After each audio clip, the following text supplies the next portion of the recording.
Now I want to start Chapter 2 on key concepts and calculations. It's important that students persist right to the end of this chapter in order to gain a mastery in the key calculations I'll be showing you, but also in the nutrition concepts. Here are the general goals I wish to achieve in this class. First, know the metric system. Know it cold, meaning be able to convert the imperial system to the metric system and back and forth, and be comfortable with that. Memorize the Mifflin equation. It's actually very simple to do, and it'll allow you to complete the equation very quickly and efficiently. Complete the Mifflin equation roughly about 40 seconds is a really good time. This is what students tend to do in the classroom. The Garrier equation needs a cheat sheet, and then with the cheat sheet you can then just simply, while looking at your cheat sheet, you can enter the values into the equation and derive an answer fairly quickly. Again, in the classroom, students can do it in about 75 seconds. Also, know the definition of carbohydrates and healthy ranges and percentages. The same for protein and the same for fat. Know the cutoffs for sugar, total sugar, added sugar, polyunsaturated, monofat, saturated fat, and sodium. So those are all cutoffs that are going to serve you well in understanding the quality of nutrition, the importance of nutrition, in various disease settings, notably cardiovascular disease. I encourage students to read Chapter 2 in the textbook a little more closely. There is a better coverage and more details than what you would find in the video production. In addition, while this video production does cover some aspect of food labeling, there are more details in the textbook about food labeling. In addition, there's a section totally dedicated to the scientific method, which is not in this presentation. So I encourage students to check out the textbook chapter. Here's a slide that will help you sort of remember what are the key metric conversions that you need to know. Well, for this class, really 1 gram, 1,000 milligrams, 1 pound, 454 grams, 1 pound would also be 0.454 kilograms, 1 kilogram, 2.2 pounds, and 1 kilogram, 1,000 grams, and finally 1 inch equals 2.54 centimeters. These will, in particular, the height, 1 inch, 2.54 centimeters, the 1 pound equals 454 grams or 0.454 kilograms, are the ones that we're going to use most extensively when we actually assess metabolic energy requirements of individuals, because we use equations that call on the metric system. So we're going to have to convert pounds in weight into kilograms, height in inches into centimeters, as well as into meters. So consequently, 1 inch equals 2.54 centimeters also means 1 inch is equal to 0.0254 meters. Memorize these cold and practice using them efficiently. The first concept that I want to bring forth is that it's very costly to manage the changes in dietary and lifestyle in a population. In 2008, it costs roughly about 147 billion per year to manage both lifestyle and dietary habits in the population. NIH data clearly supports that chronic disease is indeed costly at a financial level, certainly, but in terms of human life as well. Deaths resulting from the diseases of the heart are the most prevalent in the population, and coming up very closely in second position is cancer, and then third, stroke. Then we see the others drop: chronic respiratory diseases, unintended injuries, and so forth. But the top three: heart disease, cancer, and stroke, most significant causes of death in the U.S. population. The second concept is that the most significant contributor to secondary diseases in the United States is obesity. It's responsible for cardiovascular disease, hypertension, type 2 diabetes, currently representing about 8% of adults, and in 2050 expected to grow to about 33% of adult Americans. We see sleep apnea, gastrointestinal diseases, diverticulosis, gallbladder disease. We see degenerative disorders like arthritis and asthma, and we see the prevalence of some cancers. Nutrition comes into play at different levels and different intensities. There are diseases in which nutrition plays some kind of a role, osteoporosis, osteoarthritis, and some cancers as well. But there are diseases with strong nutritional components, very heavily associated. Type 2 diabetes, heart disease, high blood pressure, and obesity, very, very highly correlated with nutrition.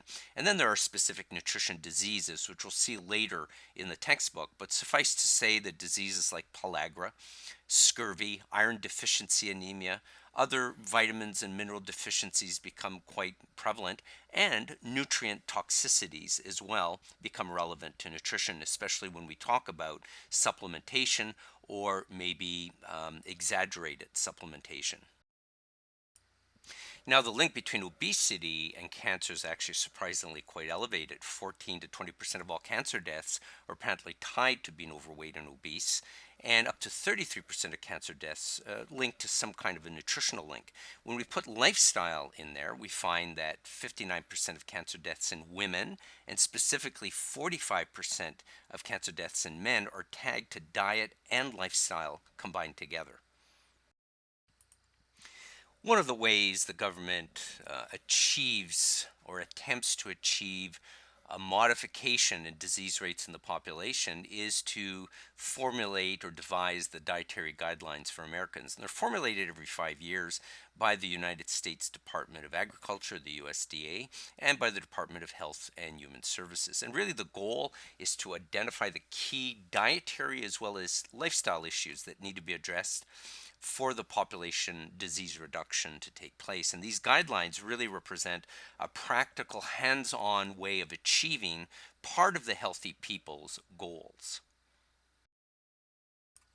Now I want to explore what I mean by nutrients. Well, nutrients are macronutrients, micronutrients, and water. All of these are considered nutrients in a global sense.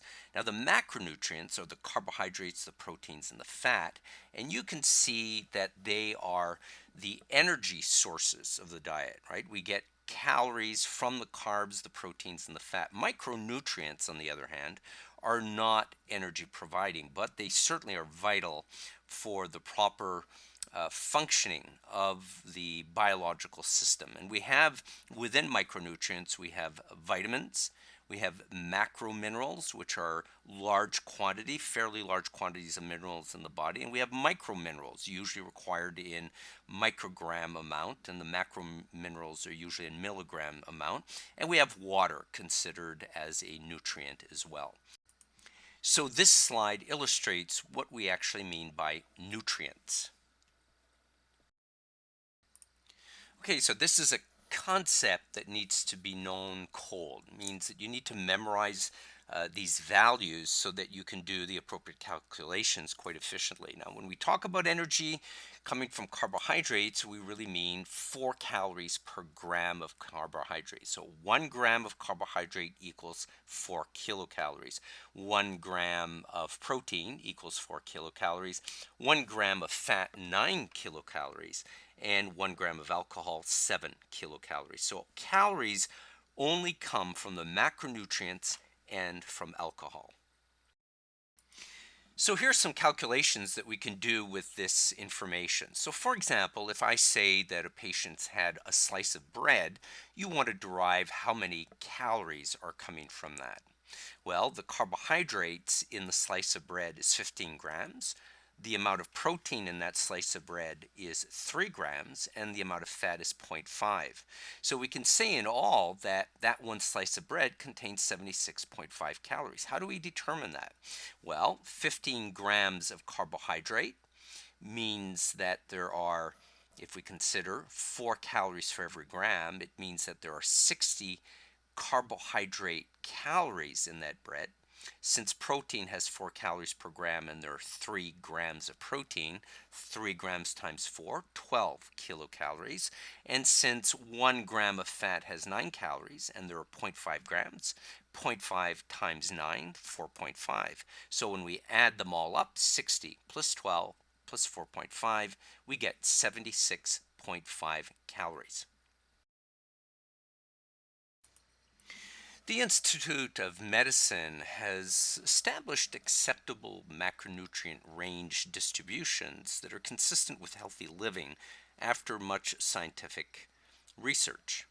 Essentially, the ranges that we have here are the ones that we currently support in the United States, and they appear to be consistent if followed to lower incidences of disease. Carbohydrate intake should be between 45 to 65% of DRI calories, but here the idea is really a prominence of complex starches and whole grains that should be in the diet. The protein should be between 10 to 35% of calories. 35% is very high. It's much higher than what the WHO recommends.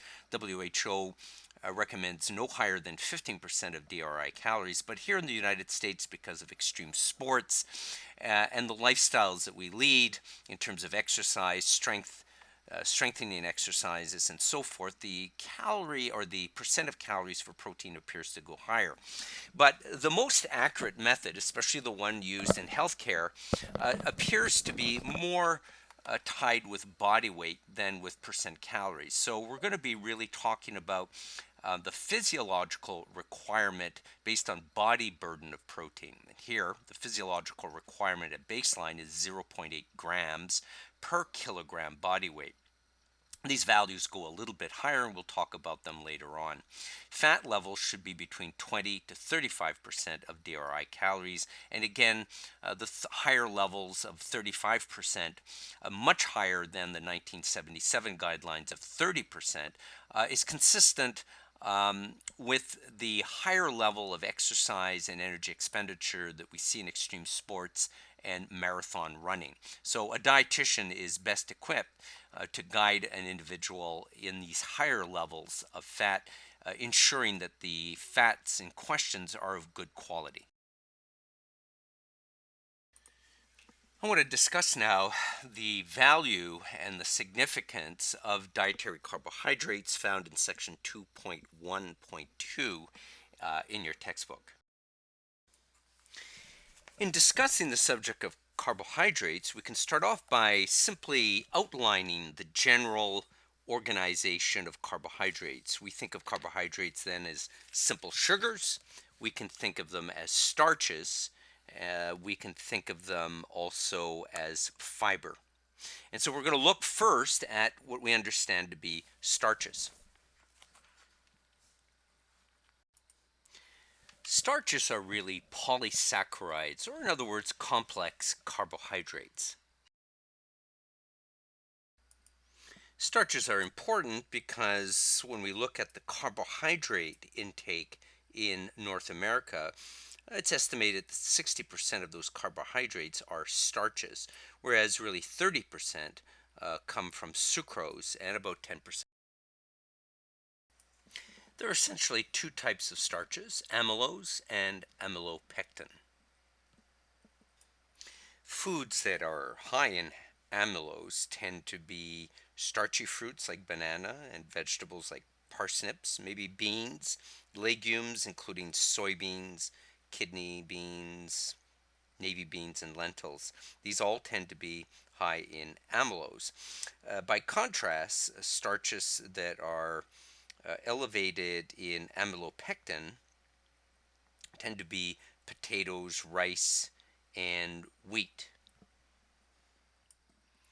Structurally speaking, amylose is made up of a straight line structure of glucose molecules that are essentially linked together by alpha 1,4 glucosidic bonds, which are digestible by the amylase enzyme.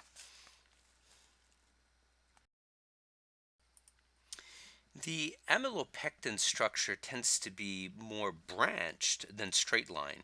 So it's a complex molecules of side chains that are linked together by alpha 1,4, just like the amylose. But in addition, the branches are alpha 1,6. Um, the enzyme that digests these large molecules produce essentially monosaccharides and disaccharides, which eventually get absorbed by the enterocytes of the GI tract. Because of the extensive branching of the amylopectin, there is a greater and easier access to the digestive enzymes, leading to a faster release of glucose molecules into the enterocyte and therefore into the bloodstream. So the amylopectin foods tend to have a higher uh, glycemic index than we would see with the strictly amylose um, starches, which have a tighter sort of structural build, given that the branching is not there. So it's really strictly the alpha 1,4 enzymes tightly bound together. So it's more difficult for the enzymes to get in there for the amylose molecule, but again, the branching for the amylopectin allows a much easier access of the digestive enzyme, quicker release of glucose. Next, I want to examine fibers and specifically what role they play in our diet. So, one way of defining a fiber is an undigestible carbohydrate. We can see here structurally that fibers are, especially in the form of cellulose, a series of glucose molecules linked together, but by a beta 1,4 glucosidic link, which is undigestible, which means basically no gastrointestinal enzymes can hydrolyze these links. We can classify fibers as either soluble fiber or as insoluble fiber. Let's take a closer look at what these definitions mean. So, soluble fibers consist mostly of what we call gums, mucilage, pectins, psyllium, found in fruits and legumes and seeds, and also in some vegetables. Soluble fibers are also viscous fibers, which means that they have a tendency to ferment in the GI tract as they mix with the bacteria in the GI tract. The action of these viscous fibers is primarily noticeable at the level of blood cholesterol. So the fibers, because they are binding to water, they also bind bile and consequently have an effect in lowering blood cholesterol. They also have a slow glucose absorption that results from these fibers. So the more soluble fibers, the slower the glucose absorption. This tends to be beneficial for diabetes. And of course, the lowering of the cholesterol tends to be beneficial for heart disease. There's also a slow transit of food through the upper GI tract with soluble fibers. It holds on to the moisture in the stool because it's water soluble and consequently has an effect of softening the stool. And we'll see later on how that influences the GI tract in a very positive way by decreasing the risk of diverticulosis. So soft stool in the GI tract really decreases what we call intraluminal pressure within the GI tract. So the takeaway message from viscous or soluble fibers is that they're soluble and also more fermentable in the GI tract. And this means that they'll produce gases, short chain fatty acids, for example, that give energy to the GI tract. There's some benefit in terms of influencing the makeup of the microbiota of the GI tract. And also, these viscous fibers have a tendency to soften the stool. By contrast, insoluble fibers do not absorb water. They do not form colloidal masses like the soluble fibers. And we find these insoluble fibers in cellulose and lignin, in psyllium, and many of the hemicellulose found in whole grains, legumes, fruits, and vegetables as well. The insoluble fibers, or what we call the non-viscous fibers, tend to be non-fermentable, and they tend to be associated with that whole grain diet that we talk about is very important for good health. So notably, we see a lot of non-viscous fibers in brown rice, in wheat bran, and whole grains. So when you get a high fiber cereal like a raisin bran cereal, it's essentially high in bran, or in other words, a non-viscous fiber. Now, this fiber tends to increase the fecal weight and the speed, consequently, of fecal passage through the colon. It does this in two ways: by increasing the weight. It also becomes susceptible to the gravitational pull, so it's going to move through the GI tract faster. And this insoluble fiber actually has a drawing effect of water, which causes a flushing of water through the GI tract. A flushing of water, by the way, that isn't absorbed by this fiber because it's a non-soluble fiber. So it also provides a certain feeling of fullness as well. So consequently, it alleviates constipation because it reduces the time it takes for the fecal material to go through the colon. It lowers the risk of diverticulosis, of hemorrhoids, appendicitis, and it also, because of the feeling of fullness, may help in weight management. So this means that if you're going to increase the fiber in your diet, you should eat first whole grain breakfast cereals that contain at least more than 5 grams of fiber per serving. You'll get that with a lot of the high fiber cereals like Total Raisin Bran and a lot of the Kellogg's high fiber cereals. Eating raw and cooked vegetables is also an excellent way. Fruits and vegetables with their skin, pears, potatoes, apples. And adding legumes to soups, to salads, and to casseroles are just a fabulous way to increase fiber intake, as well as a broad assortment of different nutrients. And of course, eating fresh and dry fruit for snack is an excellent way of increasing the fiber intake as well. Dietary fiber recommendations vary depending on the different organizations, but in general, we could say that the guidelines vary between 20 to 40 grams of dietary fiber per day. Now, the minimum recommended by the Academy of Nutrition and Dietetics, in addition to the National Cancer Institute, is 20 grams per day. So that's the least that you can have. Alternatively, the Institute of Medicine recommends grams per thousand, kilocalories per day. So the recommendation is 11.5 to 14 grams per thousand calories.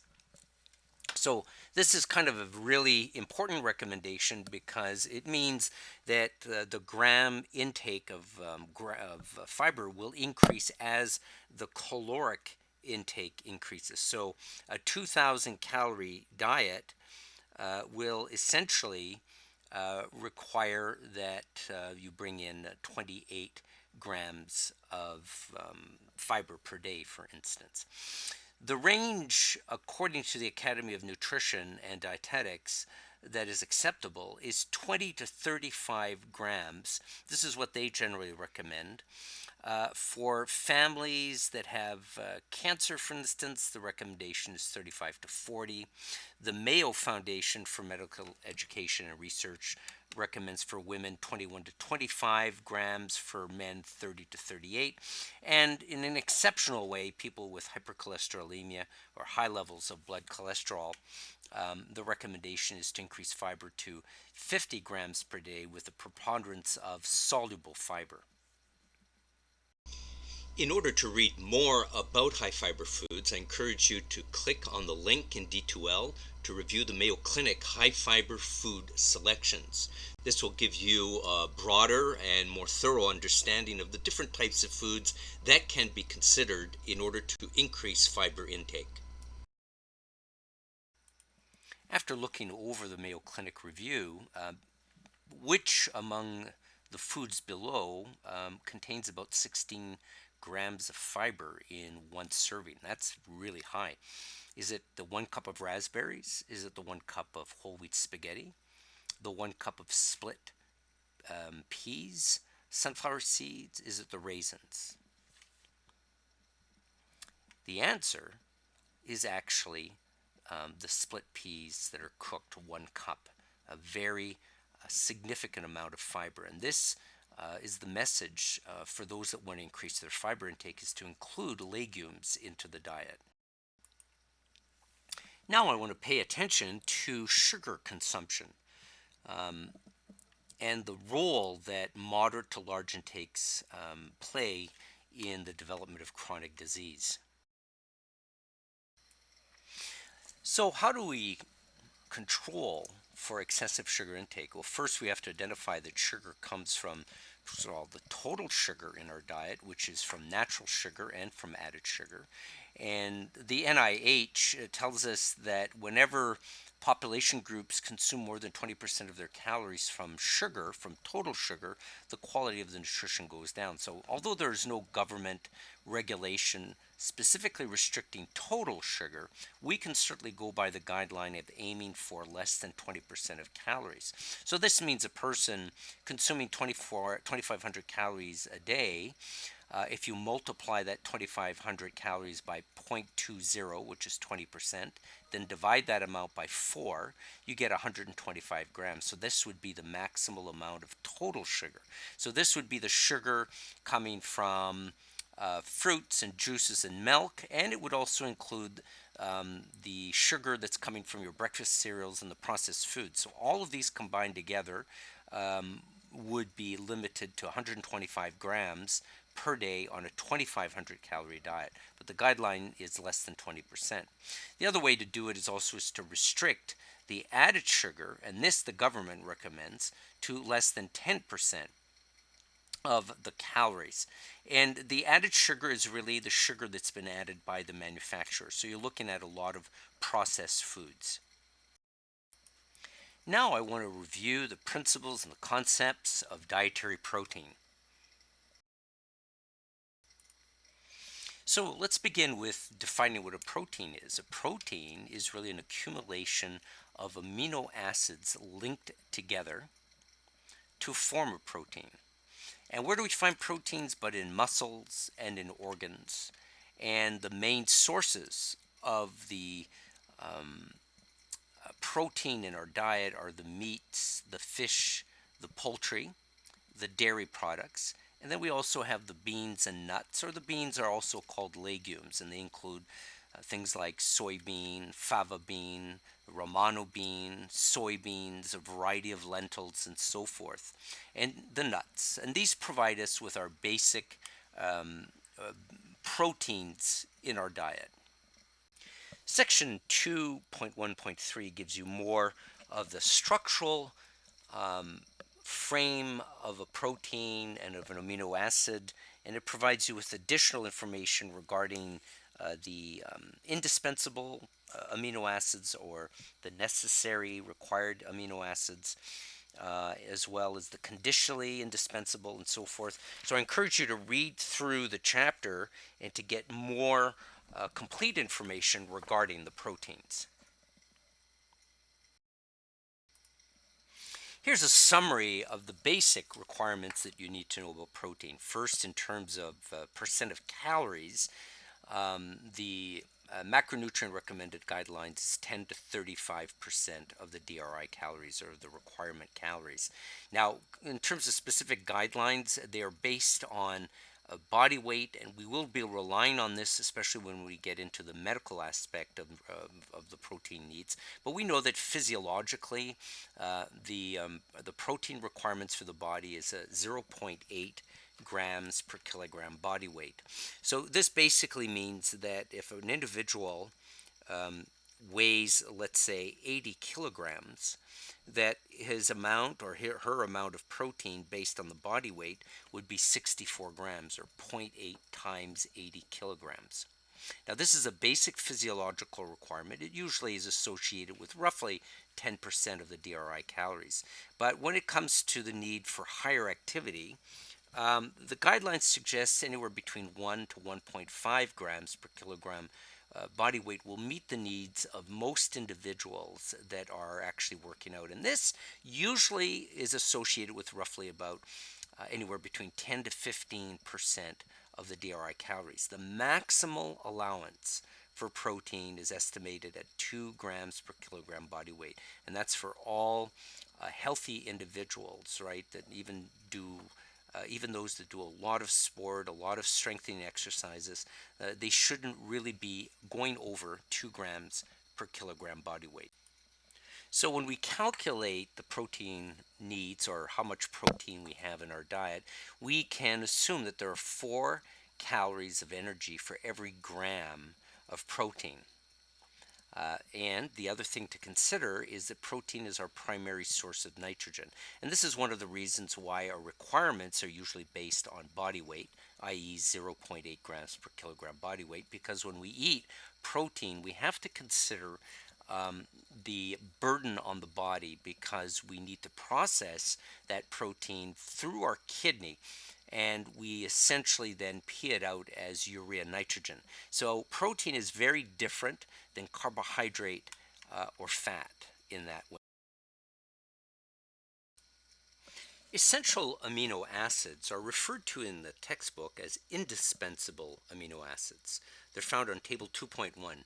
And indispensable amino acids means that the body absolutely requires them through the diet in order to be able to synthesize protein properly. There are, in fact, 9 essential amino acids or indispensable amino acids that are needed in order to synthesize protein. And these are leucine, isoleucine, valine, threonine, lysine, histidine, methionine, phenylalanine, and tryptophan. They're all found here. Now, one of the things that nutritionists and dietitians should do is be able to memorize these, and I've created a sentence below to help in the memorization process. Lucy and Valerie, and all 3 lied about having met for a phenomenal historical trip. Now, this wacky sentence is actually easy to remember, and you'll see in the next slide how the names of the individuals and of the different events in this sentence are actually the beginnings of the different amino acids. Indeed, I've highlighted in red the beginning of each of the amino acids and the different events that are described. So LEU for leucine, isoleucine, Val for valine, 3 for threonine, Lide for lysine, Met for methionine, PHE for phenomenal, historical, right? PHE for phenylalanine, Hist for histidine, and Trip for tryptophan. So I expect students to memorize this sentence and to be able then to memorize the 9 essential amino acids. Now I'd like to talk about dietary fats, both in terms of the recommended quantity of fat based on macronutrient ranges that have been deemed reasonable and healthy for the American population, and also in terms of the quality of the fat that needs to be consumed. This can be further complemented by reading section 2.1.4 on lipids in your textbook. When we talk about fats, it's really a broad category that includes lipids, and they consist of cholesterol, saturated fat, unsaturated fat, and phospholipids. For the most part, our understanding is that foods that are high in dietary cholesterol and saturated fats can increase the risk of heart disease. So we tend to cautiously try to restrict or diminish the contents of saturated fat specifically because it's the greatest and most significant culprit, whereas dietary cholesterol is not really considered as nefariously as it once did. But still, for some familial types of hypercholesterolemia, we talk to the patients about lowering their dietary cholesterol. Now, foods that are high in unsaturated fats, such as vegetable oils and olive oil, can lower the risk of heart disease. Here are a few things to remember about fats and oils. First of all, they're composed of lipids. These are molecules that are essentially insoluble in water. They contain 9 calories for every gram. In contrast, obviously, the protein at 4 calories per gram and the carbs at 4 calories per gram. They're found in butter, they're found in margarine and vegetable oils. And essentially, there's a source of fat-soluble vitamins and essential fatty acids. And these essential fatty acids means that they are essential to life, to the maintenance and the growth of the neurological system.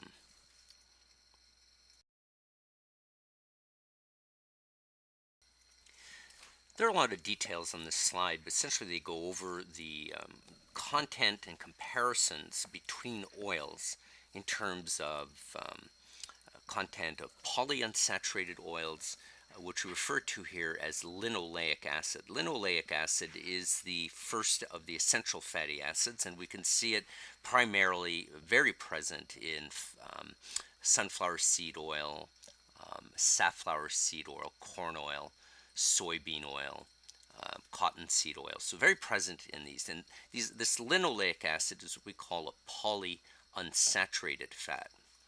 And the description of polyunsaturated fat is in the section of your textbook, which is section 2.1.4 that reviews the lipids and the structure of saturated, polyunsaturated, and monounsaturated. And so I'd like you to review those. But for now, what I'm going to do is just look at the various components here. And one additional essential fatty acid is in gray, and it's not prominently found. This is the alpha linolenic acid as opposed to linoleic. This one is called alpha linolenic acid. Let's take a look where it's found primarily. So it's significant in canola oil. It's very prominent in flaxseed oil. And then it's prominent as well in soybean oil. So these are the three main oils that contain the alpha linolenic acid. So there are two essential essential fatty acids rather. Linoleic acid, which is a polyunsaturated fat, and then alpha linolenic acid, which is also a polyunsaturated fat but of a different structure. It's an omega-3 fatty acid. The linolenic acid, made up of polyunsaturated fats, is an omega-6 fatty acid. And then in black we have the monounsaturated fats, which are very common in olive oil. So you can see here that olive oil is the oil that has the most prevalent amount of monounsaturated fat. In second, we have the canola oil. And in third, we have the peanut oil. And so these are the three main vegetable sources of monounsaturated fat. We find also, very interestingly, in butterfat, a significant amount there of monounsaturated fat. And we also find it in beef tallow and in lard. And this is a very noticeable and significant content here, which we're going to discuss a little later on. But for now, it's important that the students understand the differences of the different oils.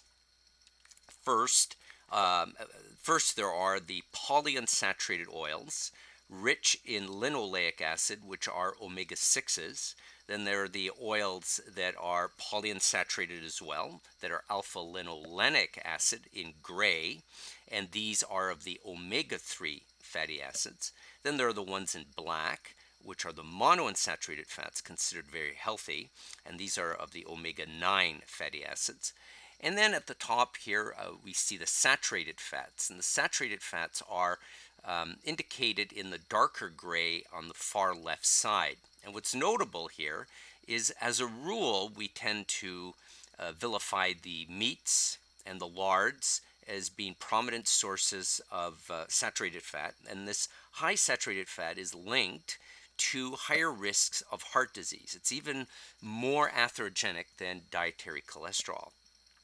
But what we often miss is the palm oil, the butterfat, the palm oil and the coconut oil, which are vegetable oils that are significantly high in saturated fat. And it's not quite clear in the literature yet whether or not the saturated fat in these oils are as atherogenic or prone to increasing the risk of heart disease as in beef tallow and lard.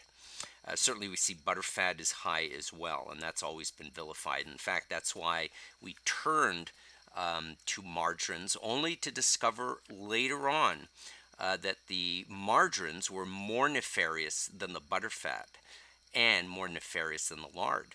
The same thing for the shortenings, right? The shortenings ended up being more nefarious than the lard. And why is that? Well, that's because the margarines and the shortenings were extremely high in trans fatty acids, which were created as a byproduct when the food industry was creating these artificial fats, so to speak, or artificial um, uh, butter-like or lard-like fats.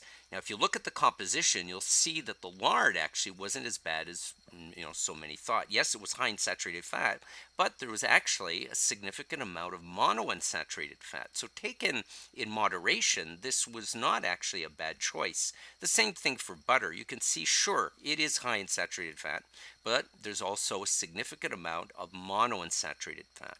So taking both the lard and the butter fat, in moderation, by not over consuming baked products, for example, which is where they tend to be used, it can be part of a very healthy diet. Whereas now the margarines and the shortenings are looked at more nefariously.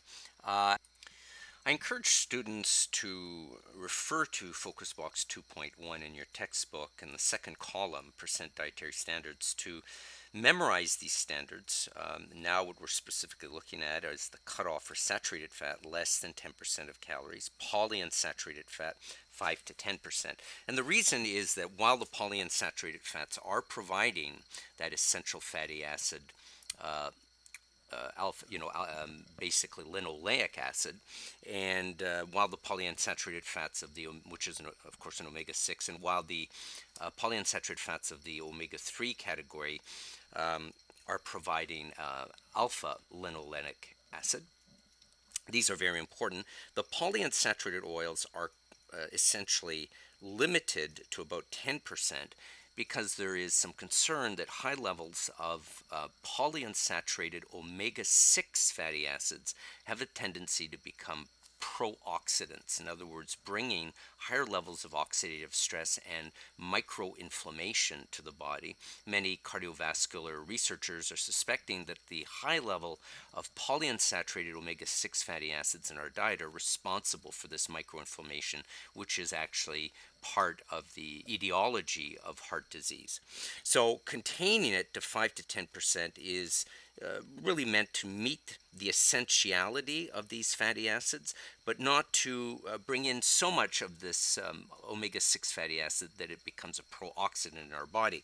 Now, the reverse, of course, for the omega-3s is very clear. The omega-3s are anti-inflammatory. So oils that are high in omega-3s, notably the flaxseed, notably the canola oil and the soybean, are really to be encouraged, in addition, of course, to the oils that come from certain types of fish high in omega-3s. These are protective against heart disease.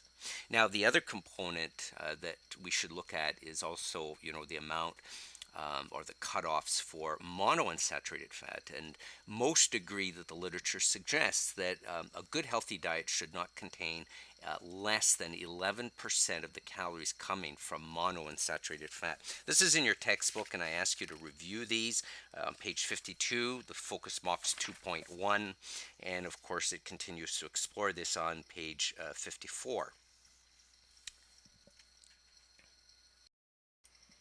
So the macronutrient range recommendations for carbohydrate, protein, and fat, in addition to the specific cutoff and ranges for the specific fats, saturated, polyunsaturated, and monounsaturated fats, these are all coming from very two distinct recommendations, the USDA My Plate Guide, and of course the healthy vegetarian and Mediterranean diets are all supportive of this type of eating. Moreover, we can see that the cutoff recommendations that we have for the fats are also very consistent with the DASH diet, which we're going to see in greater depth in the cardiovascular heart disease chapter. DASH diet is dietary approach to stop hypertension.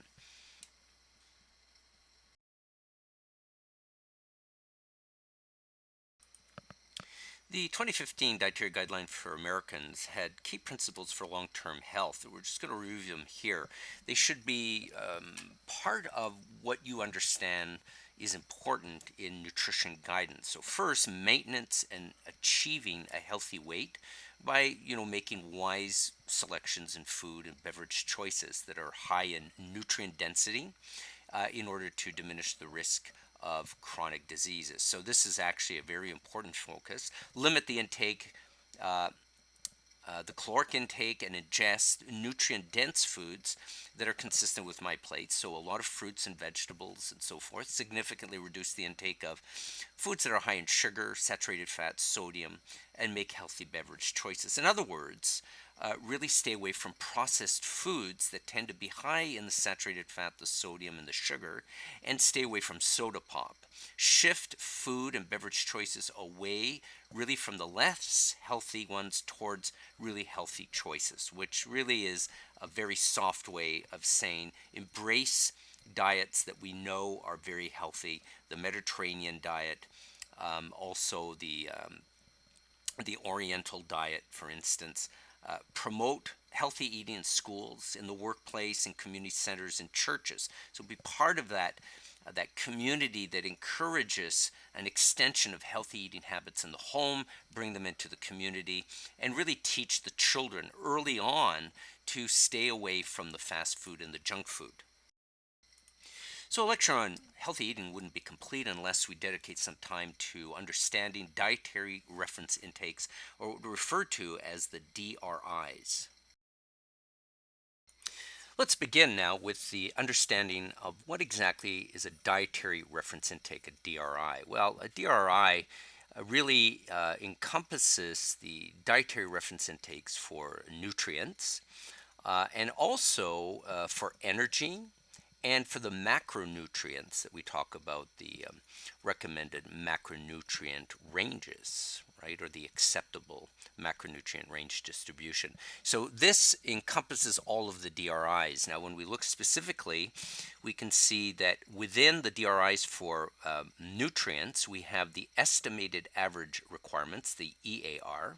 We have the recommended dietary allowance, RDA.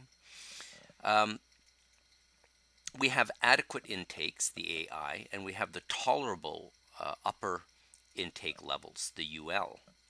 Now let's take a look at each of these so we have a better understanding. So I've outlined here the 4 DRIs for nutrients that I just spoke about: the estimated average requirement, EAR, recommended dietary allowance, RDA, adequate intake, AI, tolerable upper intake level, UL. So we're going to take a look at all of these. It's important for students to acquire certain mastery of understanding of what these various DRIs mean and how they can be used. Before beginning, I'd like students to read over section 2.2 in the textbook that actually goes over in a summary form, but with enough detail to make it comprehensive, the different DRIs that I'm referring to here. So the first thing to remember is that the estimated average requirement represents the nutrient requirement needs of 50% of the population. This is determined scientifically by some rigorous science that measures quantitative limits and cutoffs. And then the recommended dietary allowance is determined by simply adding 2 standard deviations onto the EAR. This is nicely represented in figure 2.6 in your textbook. And it's specifically the recommended dietary allowances that are used in the assessment of individual needs when we do diet counseling, or we're reviewing dietary intakes from 24-hour recalls or food records. Suffice to say that the RDAs are sufficiently well developed that they represent 97 to 98% of the nutrient requirement needs of a healthy population, in particular lifestyles and gender groups. Adequate intakes are less rigorously determined. By referring back to figure 2.6, you can see how there is variability in an AI. It's not as well determined scientifically as the EAR, from which is derived the RDA, but you can see that the AI is somewhere around the RDA, and it's a way of approximating the requirements of an individual or a population, if you will. Just based on observations and less confirmatory research than the RDA, but it approximates adequately the RDA with a great deal of variability. Read more about the AI in the textbook, page 55 in the second edition. The UL, or the tolerable upper intake level, was established in the wake of a lot of supplementation and a lot of functional foods that have a lot of supplementation in them. And so consequently, the risk of excessive intake had been noted, and there was consequently an establishment of these upper tolerable limits, where if an individual exceeds that limit, the risk of toxicity increases exponentially the more they exceed that upper limit.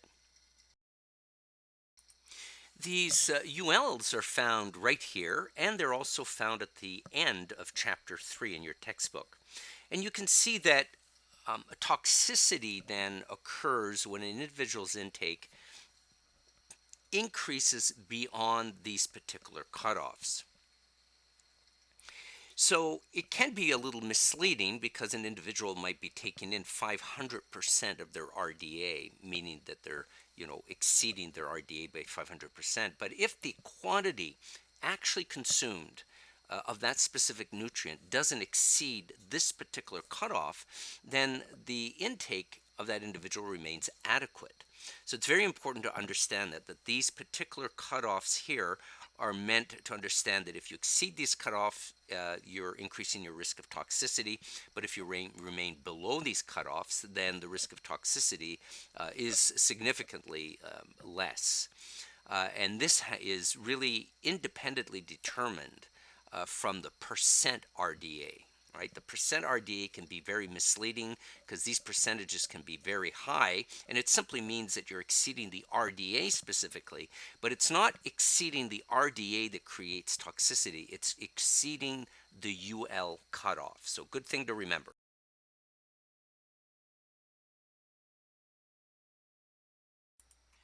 So what can we conclude from this? Well, that it is actually safe to eat nutrients between the RDA all the way up to the UL. The risk of toxicity is absolutely minimal.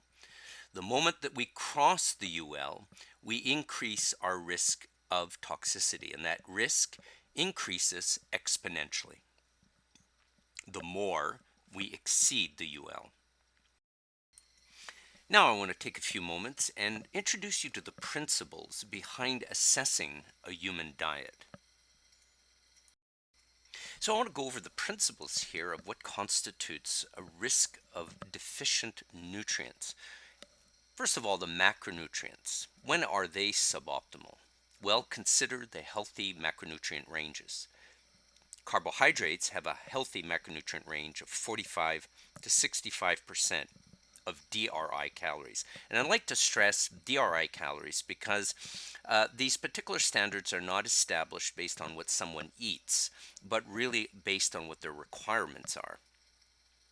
Protein 10 to 35 and fat 20 to 35. So A suboptimal intake of carbohydrates is when you're less than 45. For protein, it's when you're less than 10.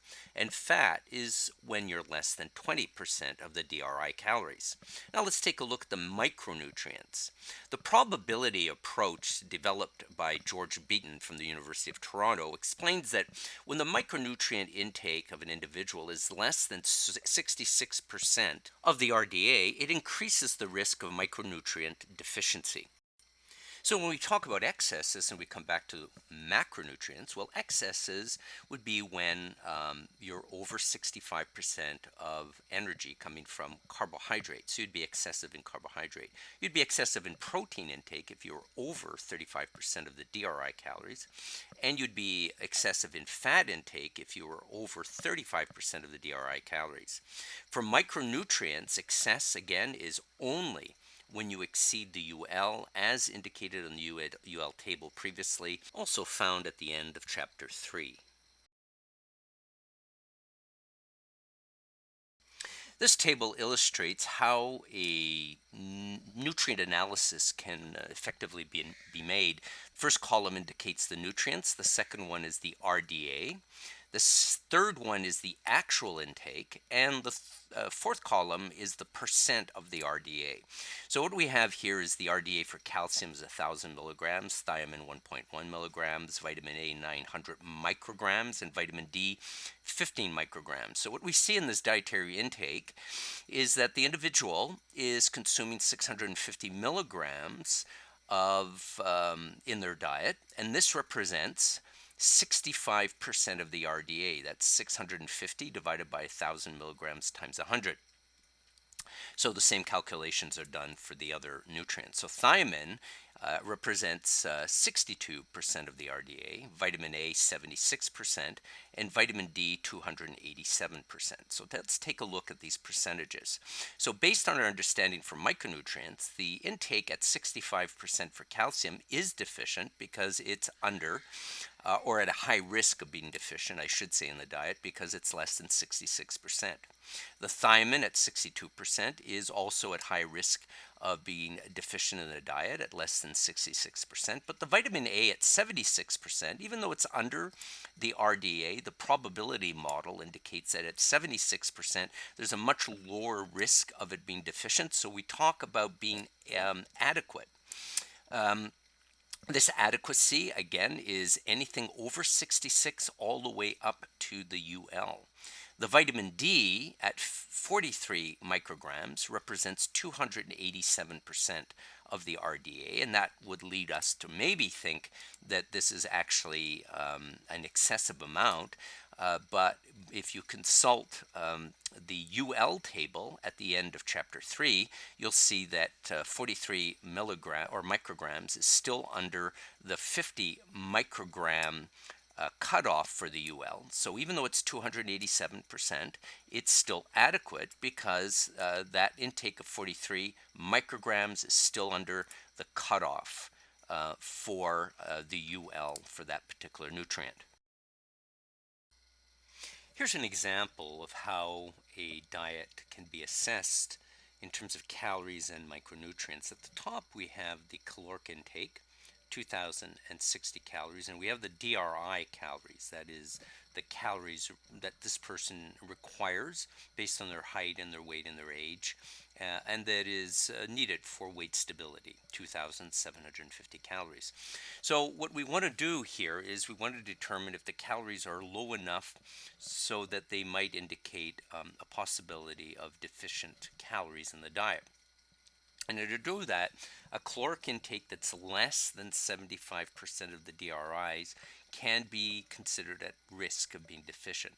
So let's see what percent that we're at. 2060 over 2750, 74.9%. This is indeed less than 75%, so we can put D here as deficient. Now, when it comes to the micronutrients, we use a different kind of assessment approach.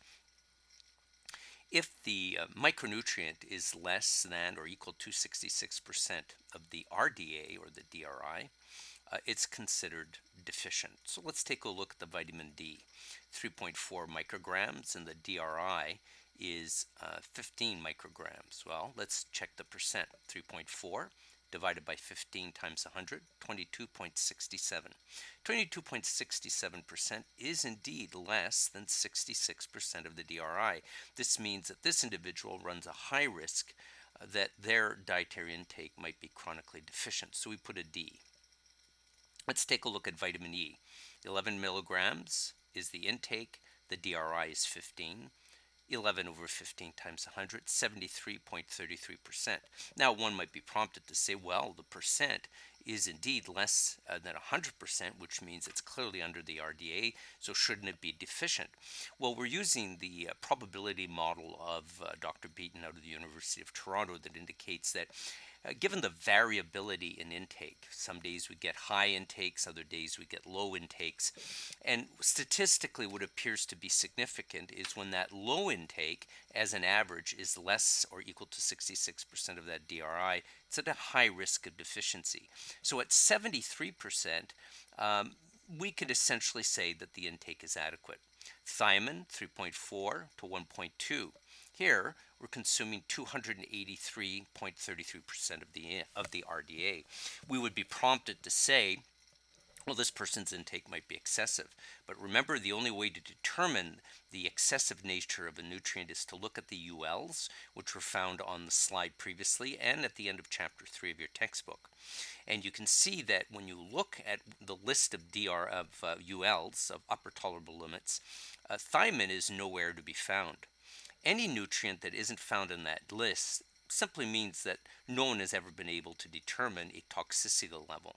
So this means that regardless of the percentage and regardless of the intake, 3.4, this thiamine intake can only be essentially categorized as insufficient or deficient if it's under 66% of the DRI, or it could only be assessed as adequate, but certainly it can't be assessed as excessive. Vitamin C, 1300 milligrams, 90 milligrams. Well, now we've got another example. So here, the percent looks outrageously high, 1,444% of the DRI. One would be prompted to say, oh, this has got to be excessive. But again, going back to the UL table, you'll see that the UL for vitamin C is not 1,300. In fact, 1,300 is well below. So this means that this nutrient can also, in this case, be categorized as adequate. Now, I want to add one more thing in regard to excesses in terms of calories. We were able to see for deficiency that if it's less than 75% of the DRI, then it would be called deficient.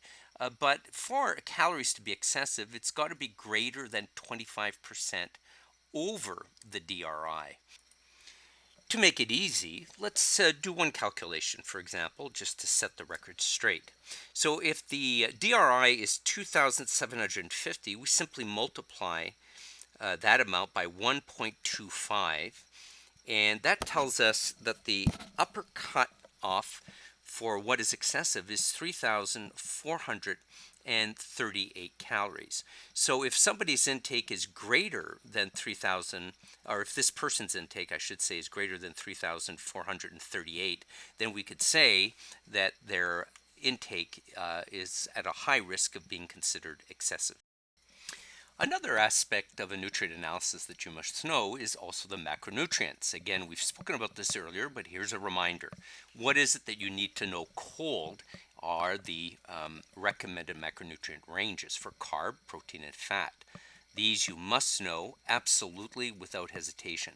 In addition, you need to know the polyunsaturated ranges of 5 to 10% of DRI calories. Again, the carbohydrates, it's 45 to 65% of the DRI calories. Same for the protein and the fat. Notice that I say DRI calories and not actual calories.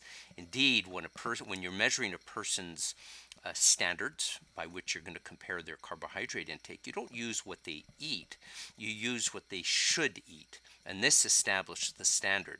Then you can measure what they eat and say whether or not the carbohydrates that are consumed in their diet is within this standard.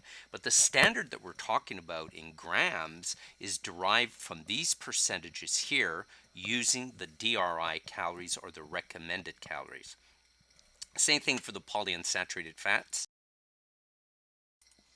To meet the healthy standards, the polyunsaturated fat should be 5 to 10% of the DRI calories. The monounsaturated fats equal to 11 or greater, right, all the way up to 20% of the DRI calories. Saturated fat less than 10% of the DRI calories, and total sugar less than 20% of the DRI calories.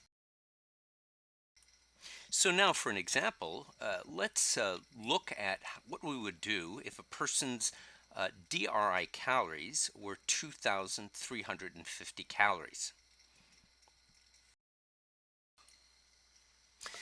So the goal then would be to change these healthy eating standards in column 2 into gram equivalencies, because essentially it would be easier then to compare the actual intakes, because the actual intakes, when recorded by computer analysis, will also be in grams. So it's best if you take your calculators out and follow along with the calculations. So I'll do the first one with you. Carbohydrates, 45 to 65%. And so what are we looking at is 45% of 2,350 and 65% of 2,350. In that manner, we can set up the gram range of carbohydrates for healthy eating. So now if we do the multiplication, 2,350 multiplied by the lower range of 0.45, or 45%, this gives us 1,058 calories. We divide that by 4, again, because there are 4 calories for every gram of carbohydrate, and the lower range should give us 264 grams. Let's do the upper range. 0.65, because that's 65%, times 2,350. That gives us 1,528 calories. Divide that by 4, because there's 4 calories per gram, and we get an upper limit of 382 grams. You can do the same thing with protein, and you can do the same thing with fat, remembering to divide by 9. And you can do the same thing with the polyunsaturated, monounsaturated, and saturated fats, remembering that these are all fats. So when you're doing the division, it's important to divide by 9. Now when we do sugar, sugar of course is a carbohydrate. So sugar has 4 calories for every gram. So this means the calculation goes as follows. 0.2, which is 20%, times 2,350, and divide that by 4, and we get 117.5 grams, which could be rounded up to 118 grams. So it's less than 118 grams per day in total sugar, which is the goal for healthy eating. Now we can actually input the actual computer analysis of the diet, and we can see that in column 3. 282 grams of carb, 130 grams of protein, 64 grams of fat, and so forth all the way down. And on the 4th column, we're going to assess whether it's adequate, suboptimal, or excessive. So A for adequate, S for suboptimal, E for excessive. So if we look at the carbohydrates, we can see it's very easy, because now we've got our standards in the 2nd column in grams, and we have our computer analysis generating our intake, our actual intake, in grams. So if we look at it, we can see that at 282, we're clearly between 264 and 382, so we get an A for adequate for carbohydrates. Protein, 59 to 206 grams, and at 130 grams, clearly in between the range, so it's adequate. The fat at 52 to 91, at 64 grams, that is also within the range. Consider that as adequate. What about the polyunsaturated fats? Well, 5 to 10% of the calories amounted to 13 to 26, but that person is only consuming 9 grams, not within the range. Actually, it's under the lower end, which is the 5%, which is 13 grams. So because of that, this person's intake is suboptimal. What about the monounsaturated fat? It's 11%, or greater all the way up to 20%. That's 29 to 52 grams. So at 20 gram intake, that person's intake is clearly below the 29. Again, monounsaturated intakes are suboptimal. Saturated fat is less than 26 grams, which is less than 10% of the DRI calories, if you remember. This person's intake is 35 grams, clearly over that cutoff. Consequently, we can say that this person's intake is excessive. What about total sugar? Cutoff is less than 118 grams. Person's consuming 126. Intake is clearly excessive. Now, there's another way of looking at I would say the cardiovascular risk. It's called the PS ratio, or more appropriately, the P and MS ratio. That is the polyunsaturated monounsaturated divided by saturate ratio. So if we do this, we can get an idea of the relative proportion of the good fats, polyunsaturated and monounsaturated, relative to the bad fat, which is the saturated fat, which increases the risk of cardiovascular disease. The goal really is to bring this ratio greater than 1, and that means that there'd be a greater proportion of polyunsaturates and monounsaturates relative to saturated. So let's take a look. So if we do this, it's 9 grams plus 20 grams divided by the saturate 35 grams. And so we have a ratio of 0.83, which indicates that this is actually a poor ratio. It's under 1. It is likely to mean that the risk of cardiovascular disease is higher. The ideal is greater than 1. So we do have this ratio to give us some understanding to the proportionality and the quality of fat and what they represent with respect to the risk of cardiovascular disease. So having established the significance of the P-MS ratio, I'd like to add some perspective to it. Is it possible, do you think, that a person could still end up with an ideal ratio but still be at risk of cardiovascular disease? So the answer is yes.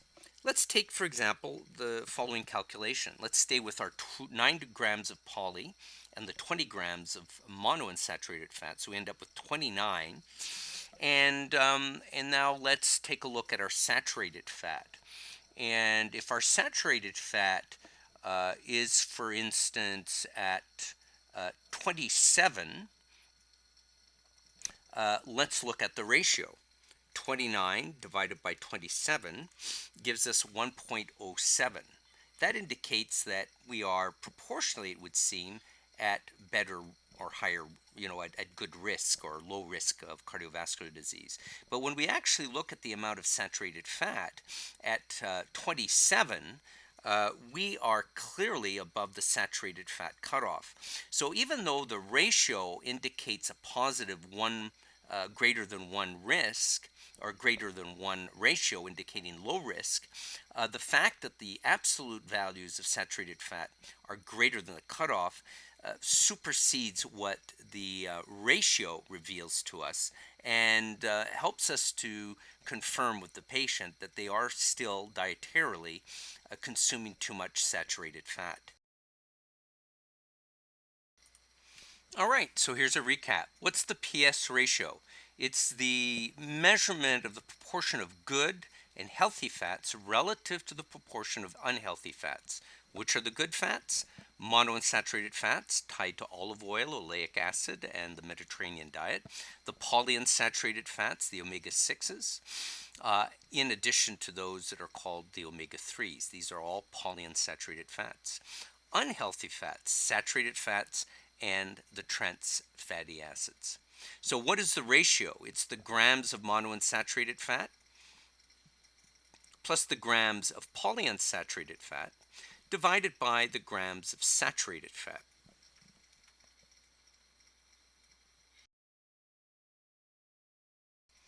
All right, now, how about a visual example? Let's say we have polyunsaturated fats of 13 grams, monounsaturated fats of 32, and saturated fat of 24. So the PMS Ratio would be the addition of the good fats divided by the bad fats. The goal is to achieve a ratio higher than 1 in order to have a diet essentially that indicates a low risk of heart disease. So this would mean adding the poly to the mono, that would be 13 plus 32, and divide that by 24, we'd get a ratio here of 45 over 24, or 1.87. This ratio is clearly over 1 and would be indicative of a low risk of heart disease. Remember, however, that your analysis of these particular fats are not complete until after the ratio you've also compared the absolute values 13, 33, or 32 and 24 to the cutoff values. In other words, comparing the 13 grams to the gram equivalent that you get out of 5 to 10% of the calories, the 32 that you compare to the 11 or greater, right up to 20% of the calories, and the 24 grams compared to the less than 10% of the DRI calories. And if the saturated fat in particular is over the cutoff of that is indicated for 10%, then it doesn't really matter what the ratio is saying, especially if it indicates a positive greater than 1. Because the saturated fat is over the cutoff, you still have to conclude that the patient is at risk dietarily of a diet high in risk of cardiovascular disease. Now, while it is clear that we discourage low intakes of nutrients, because we often call these situations suboptimal when it comes to key, important, and significant nutrients, we have to point out that there are nutrients for which the idea of being low is actually good. Dietary cholesterol, for example, less than 300 milligrams, is really a good thing. The goal here is not to reach 300 milligrams per day, it's to be under 300 milligrams per day. The same thing for saturated fat. The goal is to be under 10%, not to reach 10%. Trans fatty acids, the byproduct of hydrogenation, the products that we see in margarines and shortenings, the goal here is less than 1% of the DRI calories. Sodium, less than 2,400 milligrams per day based on the FDA guidelines. And here again, the goal is not to reach 2,400 milligrams, but really to stay under it. Same thing for sugar. We're not trying to reach 20% of our calories in sugar. We're trying to stay as low as we can under the total sugar cutoff. Added sugar, the government tells us, should be less than 10% of the DRI calories. And again, the added sugar is clearly the sugar that is found in manufactured goods. When we talk about total sugar, just as a matter of a recall here, total sugar includes all the natural sugars found in fruits and vegetables, in milk, in addition to the added sugar that's found in processing. Whereas added sugar is strictly tied to or associated with the sugar that has been added by the manufacturer who produces the food. So this is an exercise assessing a person's sugar intake. So if a man who requires 3,450 calories a day, remember these are the DRI calories, and if he consumes a total sugar intake of 175 grams, the question is, well, can you determine whether or not he's consuming excessive or adequate amount of sugar? Very quickly, the 20% cutoff is what you've got to remember, so 0.20 times 3450. Divide that by 4, and you get 173 grams per day as the cutoff. He's consuming 175, so the patient is clearly exceeding his cutoff, so his intake is unhealthy, or in other words, excessive. Part of assessing a person's nutrient intake also involves understanding the nutrient density of that person. In other words, the milligrams of nutrients per individual calorie. So for instance, if your patient's consuming 300 milligrams of calcium in 1 cup of milk, which contains 125 calories, what is the nutrient density?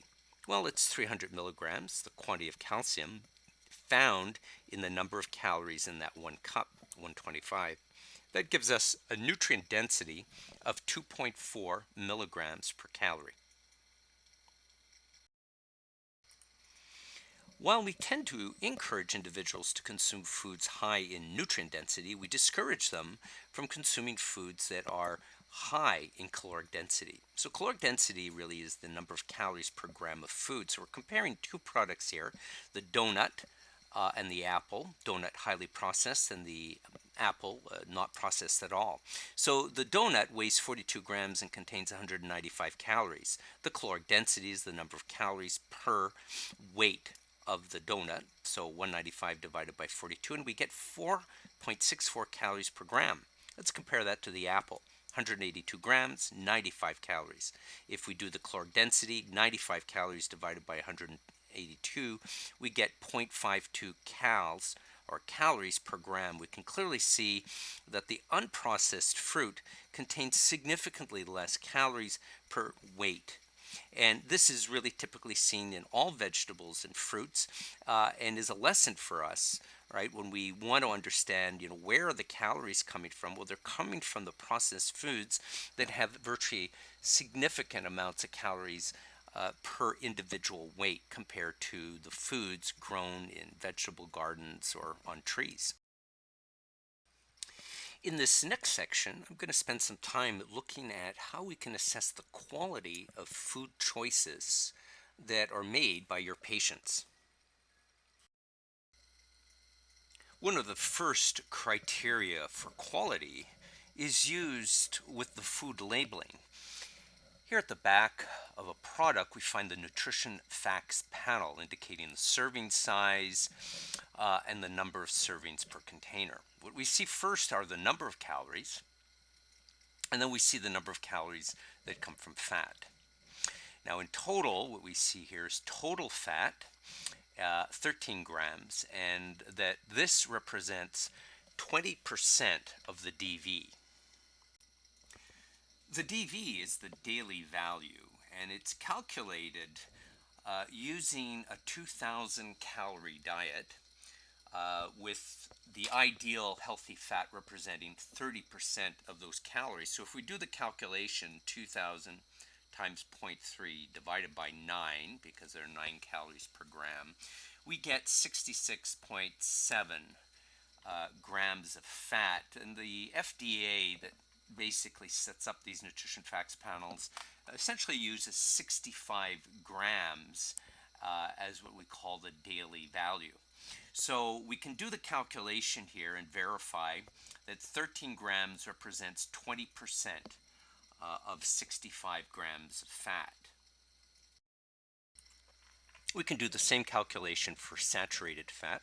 We know that the cutoff for healthy eating indicates that less than 10% of calories should come from saturated fat, so we can use 9%. And if we do 9% of 2,000 calories and divide that by 9, we get a daily value of 20 grams per day for saturated fat. So 5 grams over 20 grams represent actually 25%. Now cholesterol, we understand the cutoff value there is 300 milligrams, so 30 milligrams would represent 10%.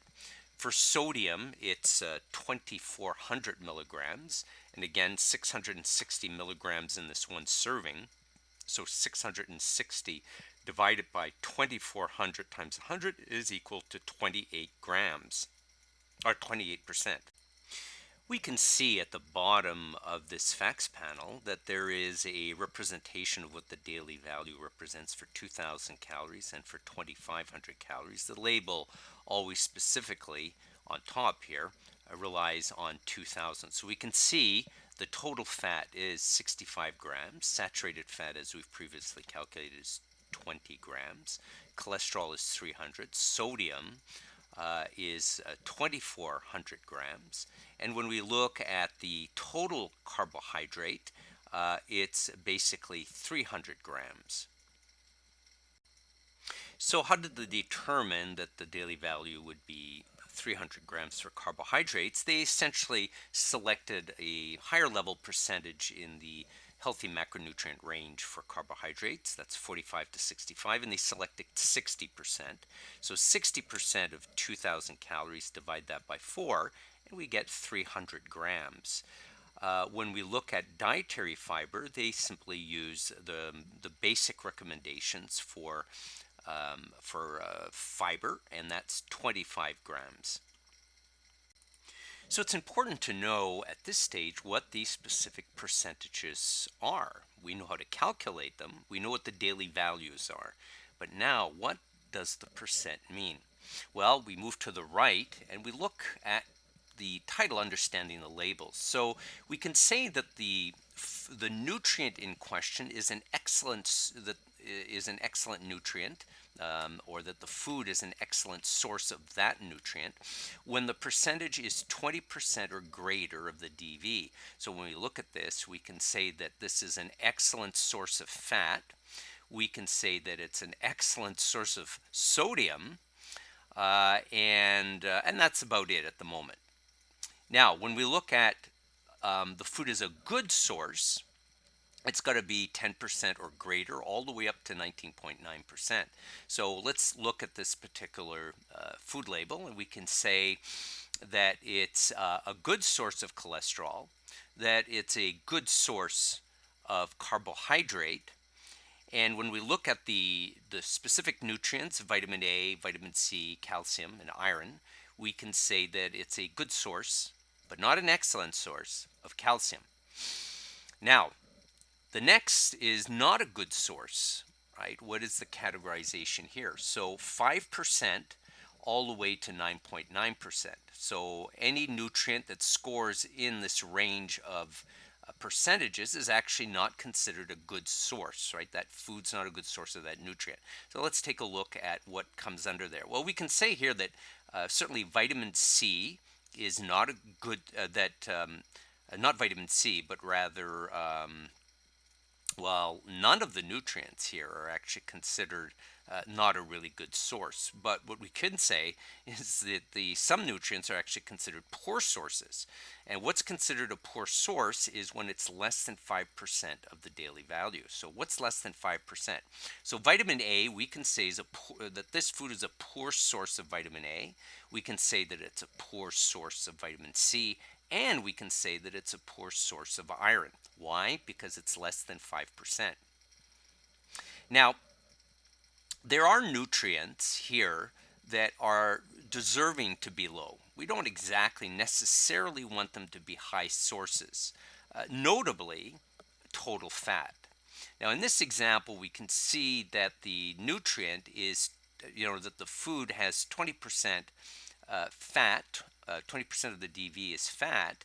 And while we could say, well, it's an excellent source of fat, maybe we're not particularly interested in having an excellent source of fat, but maybe something that's rather less than an excellent. So we have this new terminology that we indicate here, and we say that we don't want it to be high, but possibly moderately high. So what we get here when we have something that's 20% or high, that is total fat, saturated fat, trans fat, sodium, total sugar, or added sugar. If it's all higher than 20%, we don't say these are excellent sources of sugar.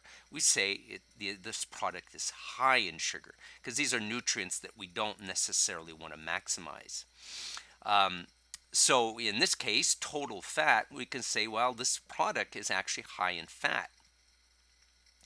If we look at 25% saturated fat, we can say it's also high in saturated fat. What else? Well, we can actually say at 28% for sodium, we can say it's high in sodium. And it would be such the case for other foods that might have nutrients in this below category that's above 20%. Well, what about if we had nutrients between 10 and a little, between a little over 10% and less than 20? We could say that they are really moderately high. So what's moderately high in this particular profile? We can say the cholesterol isn't high, but rather the cholesterol is moderately high because it's only 10%. We can say the carbohydrates are moderately high.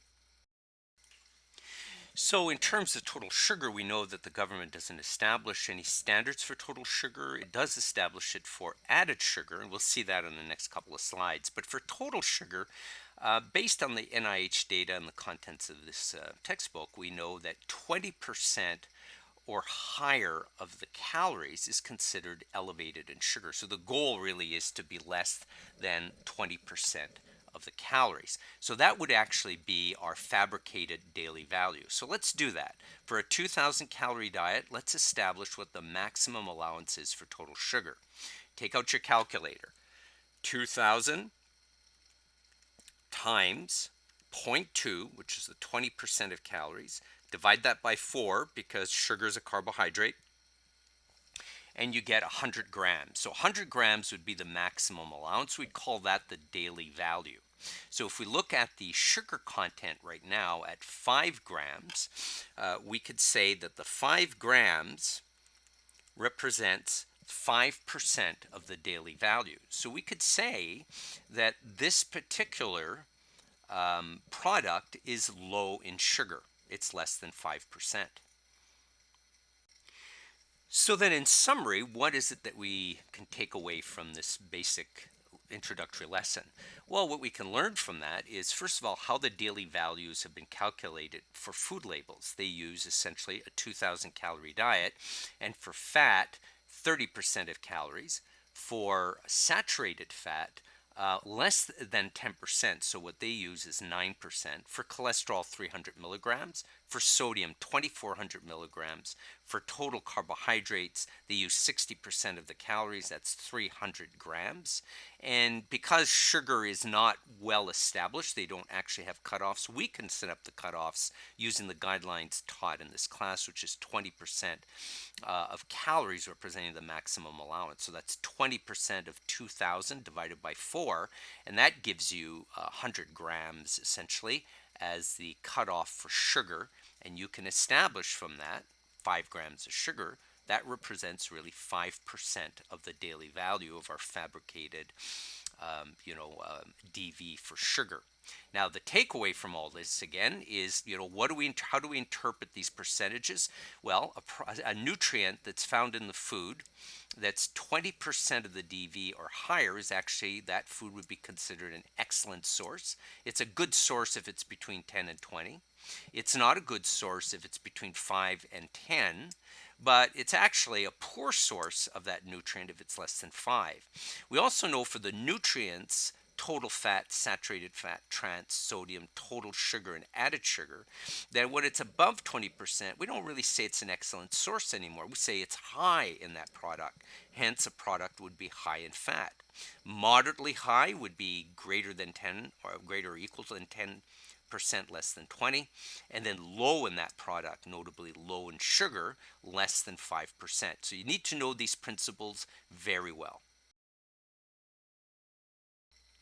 The FDA has produced a new nutrition facts panel that is supposedly a lot more clear for the consumer, and the deadline for compliance to these new nutrition facts panels is January 1st, 2020 for companies that have more than $10 million in sales, and compliance for those that with less than $10 million in sales will be 1 year later, so January 1st, 2021.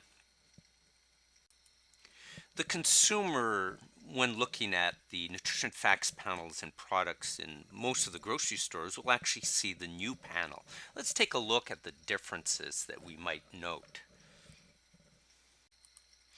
The first notable change is that the number of calories per serving and the serving size at the top of the nutrition facts panel are a lot more obvious and more pronounced because of their bolded features in the new facts panel. The next difference is that the daily values have changed. Note on the left panel that 8 grams of fat is equal to 12%, and that, if you remember, was based on a daily value of 65 grams. So if we do the calculation and we do 8 grams divided by 65 grams times 100, we get 12 In the new facts panel, we can see that the 12% is actually decreased to 10%. And of course, the only way that would happen is if the daily value changed, and indeed they did.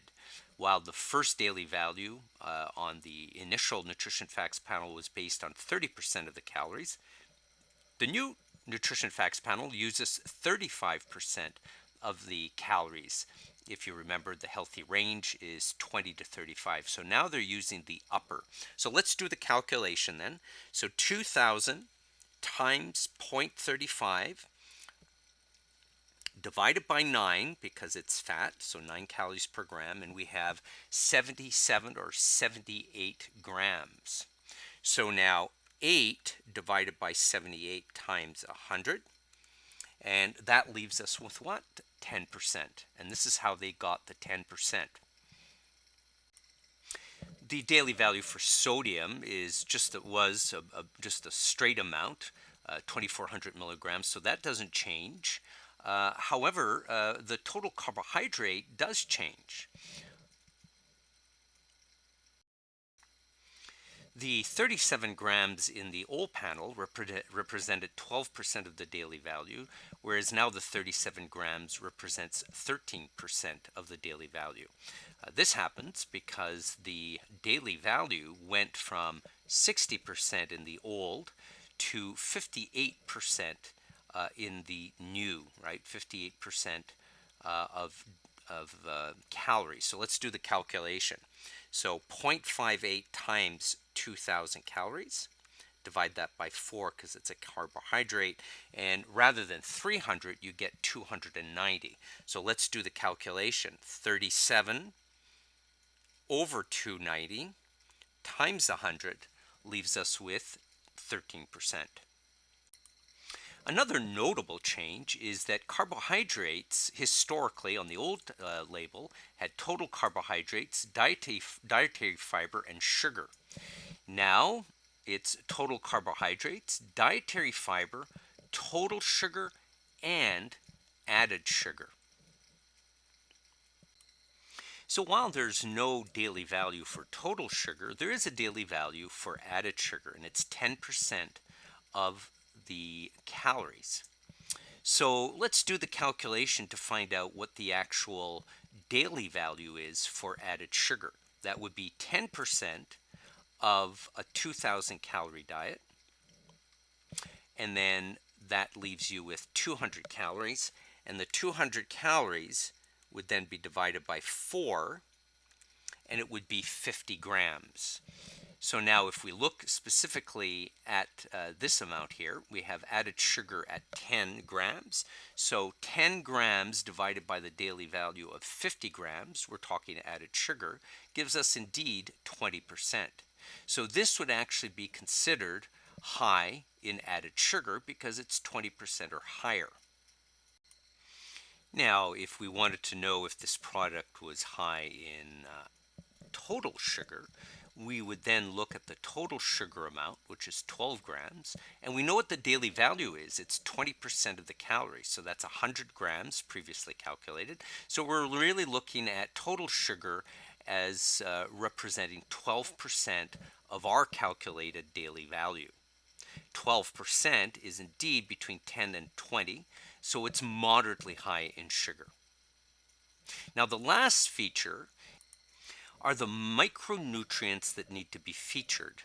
In the old nutrition facts panel, it was vitamin A, C, calcium, and iron. Under the new, it's vitamin D, calcium, iron, and potassium.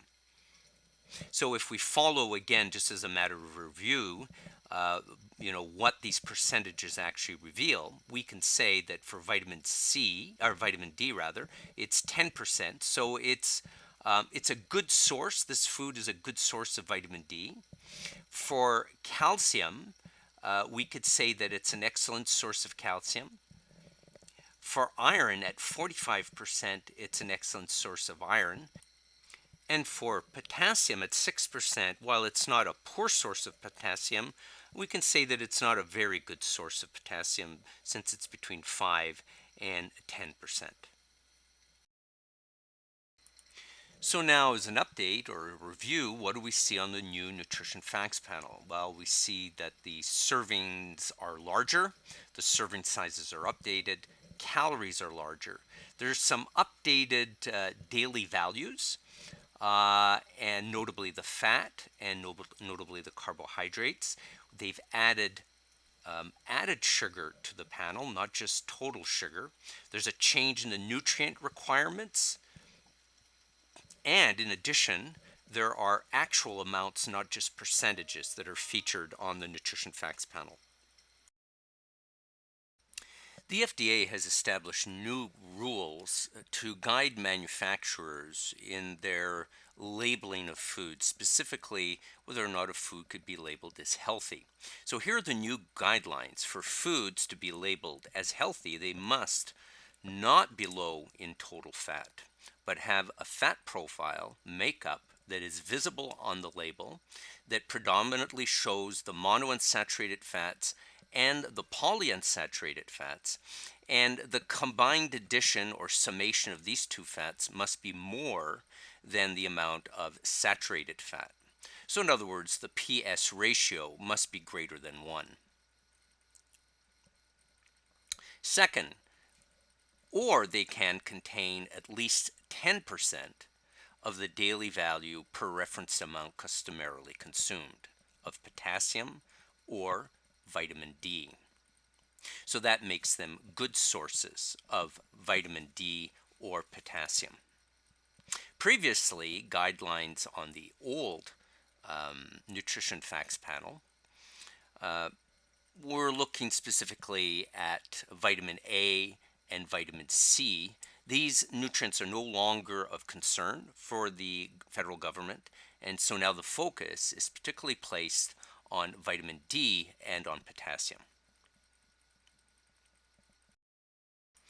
So in summary, for a food to be labeled healthy, first it must not be low in fat, and if it's not low in fat, it needs a healthy fat profile, or must contain at least 10% of the daily value for potassium or vitamin D, but not necessarily both. So in other words, for food to be healthy, it must not contain less than 5% of the daily value in fat. In addition, a healthy fat profile of poly and mono is encouraged.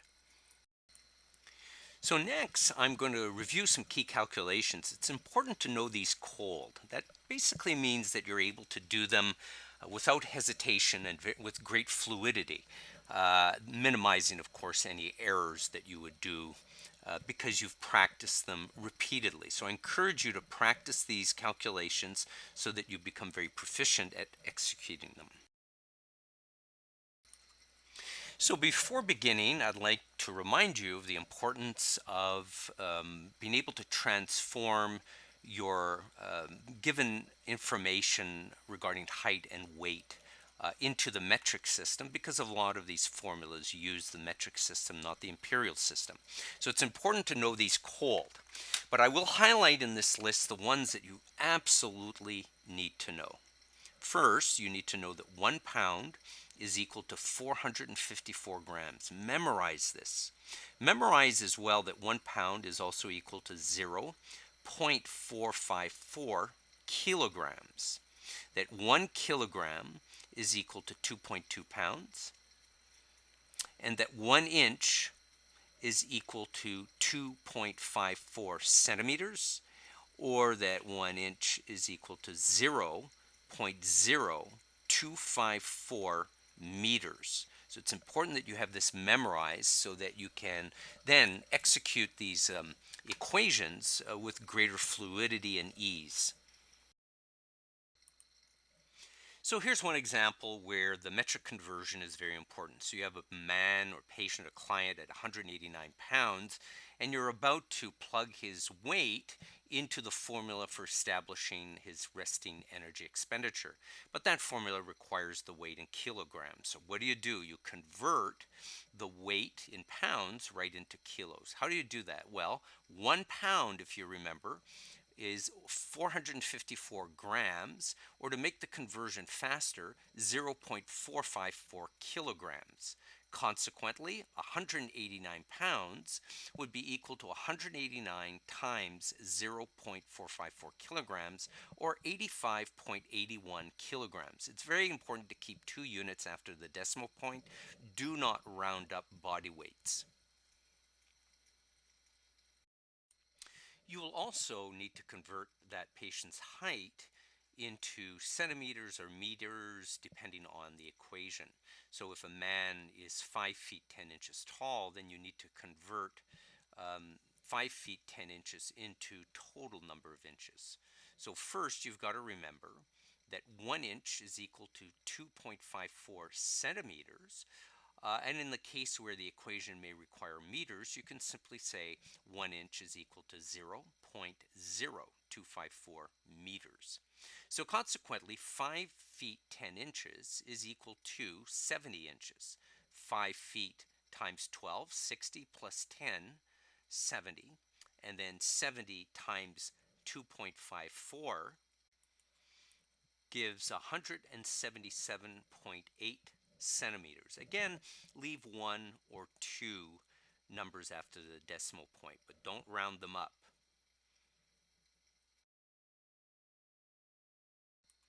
Here's a little problem to help you work with the decimal points.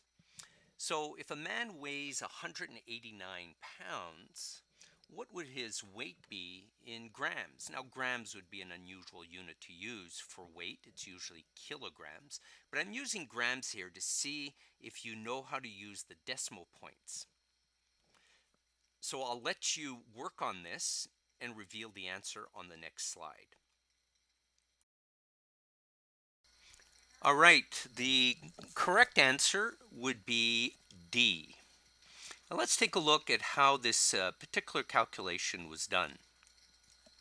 If we take the 189 pounds, we multiply it by 0.454, as we previously indicated, to get the kilogram weight, we get a kilogram weight of 85.81 kilograms. We know that 1 kilogram is equal to 1,000 grams. So then 85.8 times 1,000 gives us 85,806 grams. So that turns out to be D. Now let's do a similar calculation using height. So if we have a man whose height is 5 feet 7 inches, what would it be in centimeters? So I'll pause here and indicate the answer on the next slide. The correct answer would be 170.18. So again, the thing to remember is that 1 inch is equal to 2.54 centimeters. So we need to calculate the number of inches in 5 feet 7 inches. So that's 67 inches. 5 times 12, 60, plus the 7 inches, 67. 67 inches times 2.54 centimeters per inch gives us 170.18 centimeters. Let's try another one. A woman who is 5 feet 10 inches tall would be how many meters tall? Again, always remember that 1 inch is equal to 2.54 centimeters, or 1 inch is equal to 0.0254 meters. So 5 feet 10 inches would be 70 inches. And since 1 inch is equal to 0.0254 meters, we would just multiply 70 times 0.0254, and we would get 1.78 meters. So the correct answer would be B.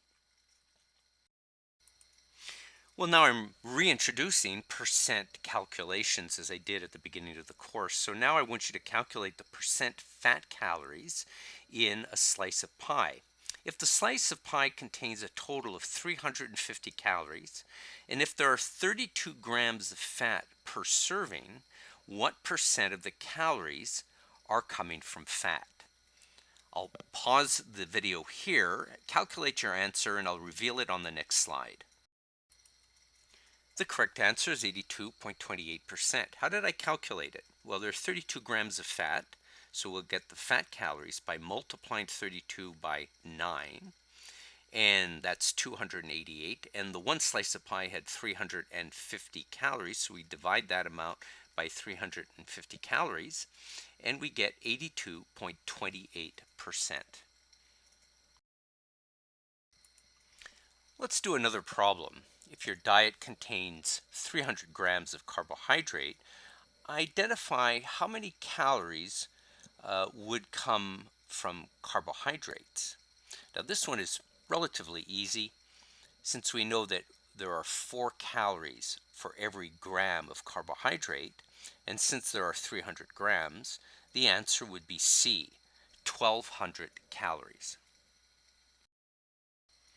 So let's try this problem. If a hamburger patty weighing 2 ounces contains 14 grams of protein and 16 grams of fat, how many calories or kilocalories are in the patty?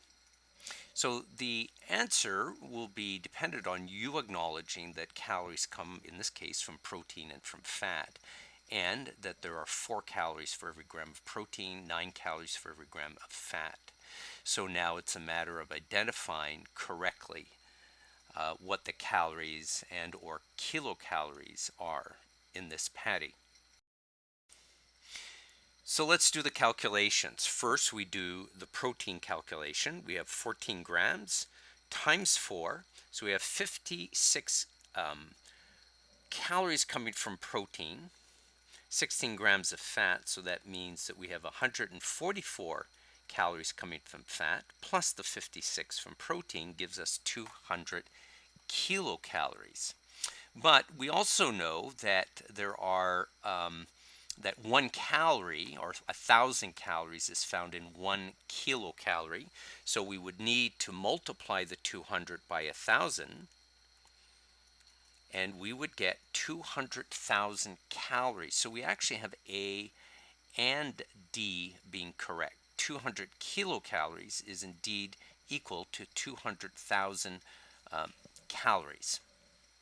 But in nutrition, when we speak about calories we generally refer to as the kilocalories. So for instance, a person whose daily energy requirement is 2,800 calories, we really are jargonizing.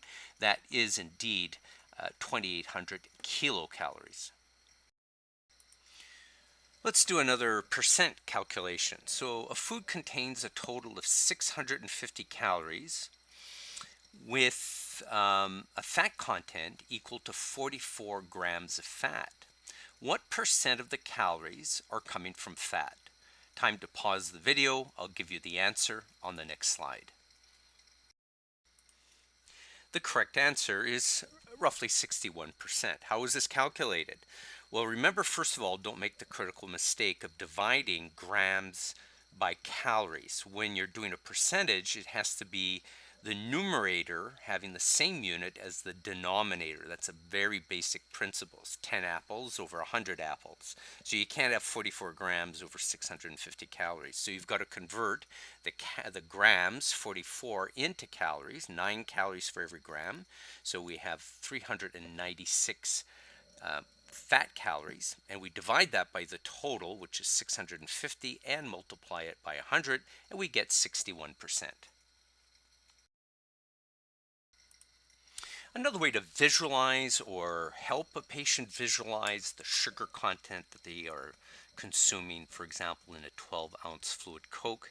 So if we look at the ingredients, and there's 39 grams of sugar, a good way to use to help the patient understand how much they're actually consuming in sugar is to convert the grams into teaspoons. And so what we understand is 1 teaspoon is equal to 4 grams of sugar. So this is very important to remember because it helps in that conversion. So 39 grams then divided by 4 gives us 9.75 teaspoons of sugar.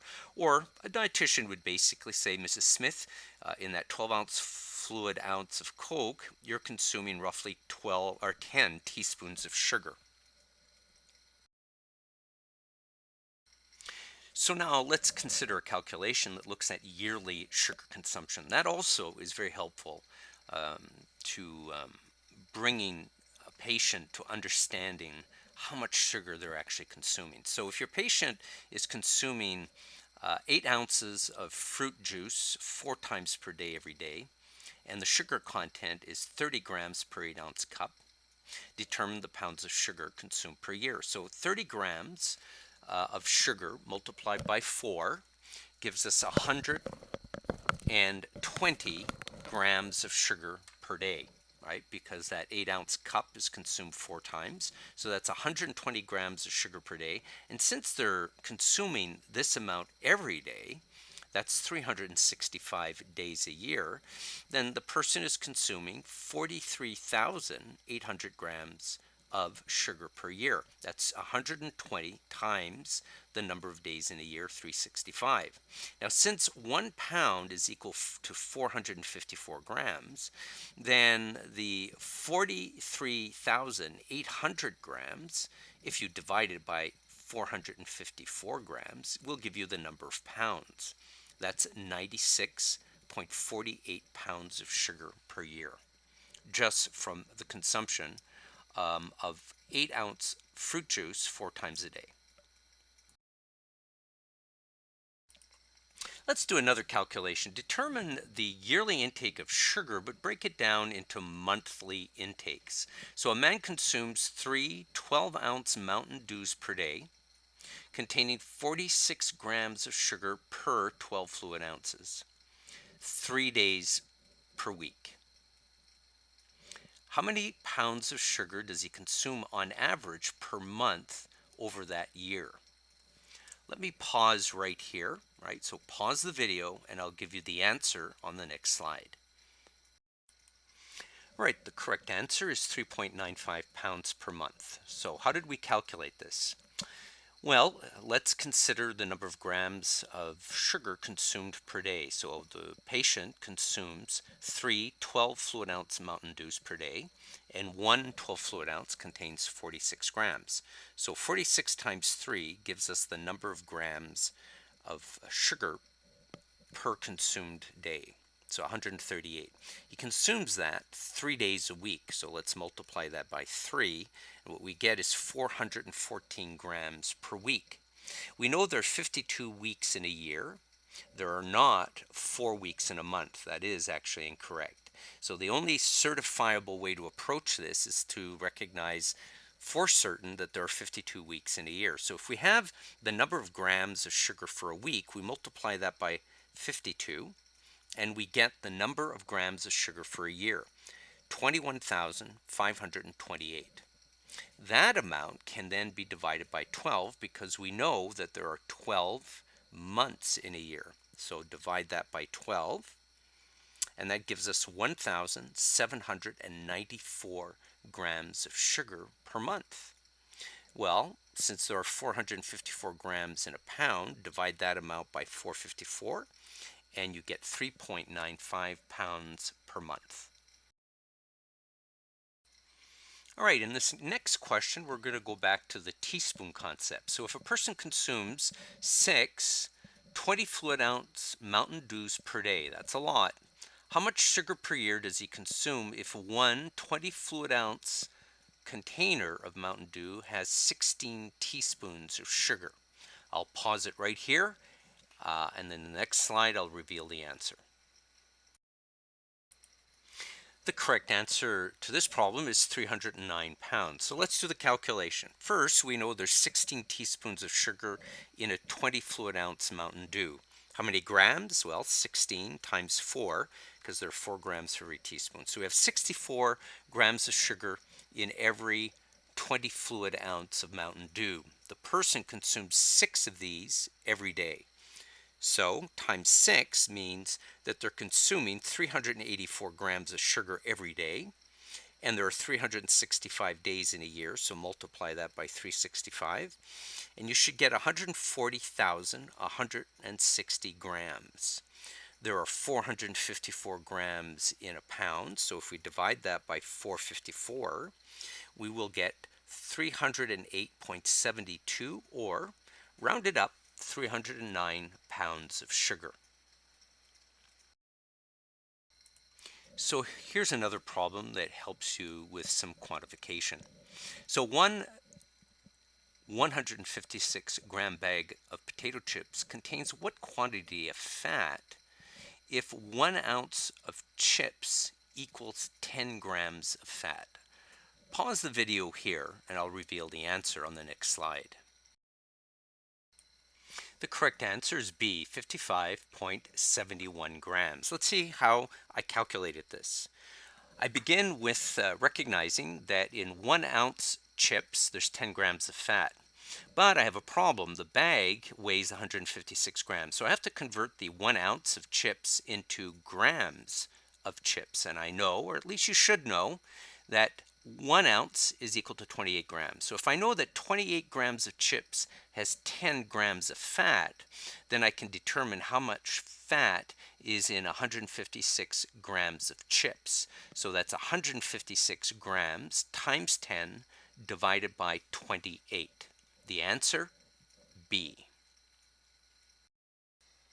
So when a dietitian or a nutritionist counsels a patient about eating correctly, they want them to have a diet that is high in nutrient density. What does nutrient density mean? How is it represented?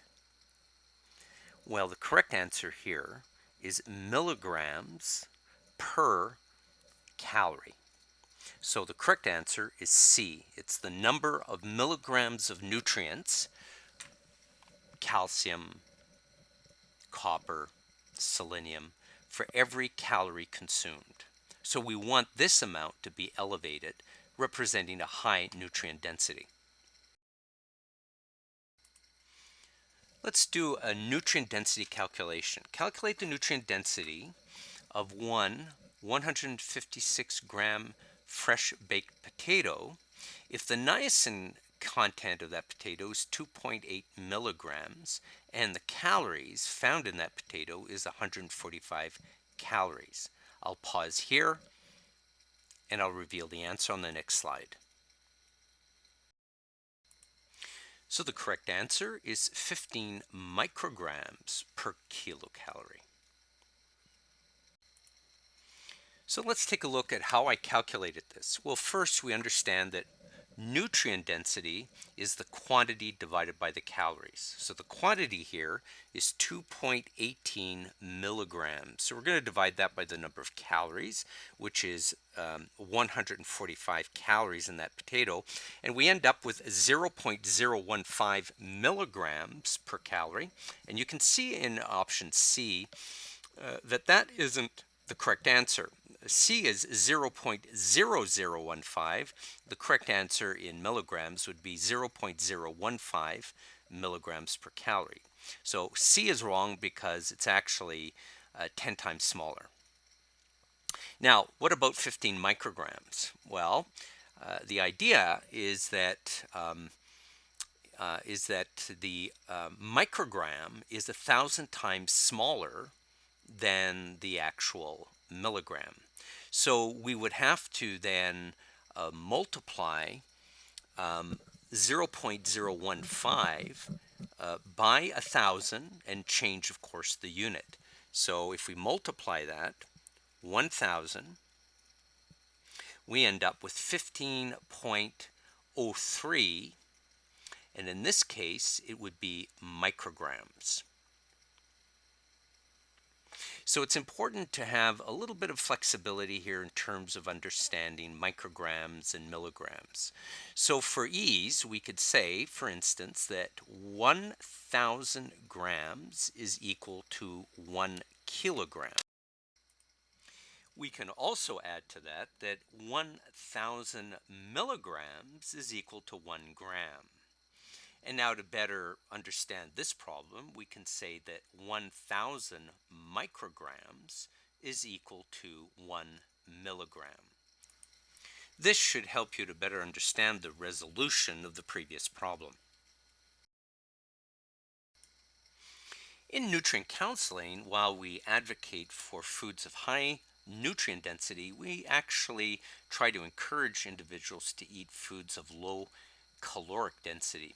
So in this particular question, let's see how much you understand of caloric density.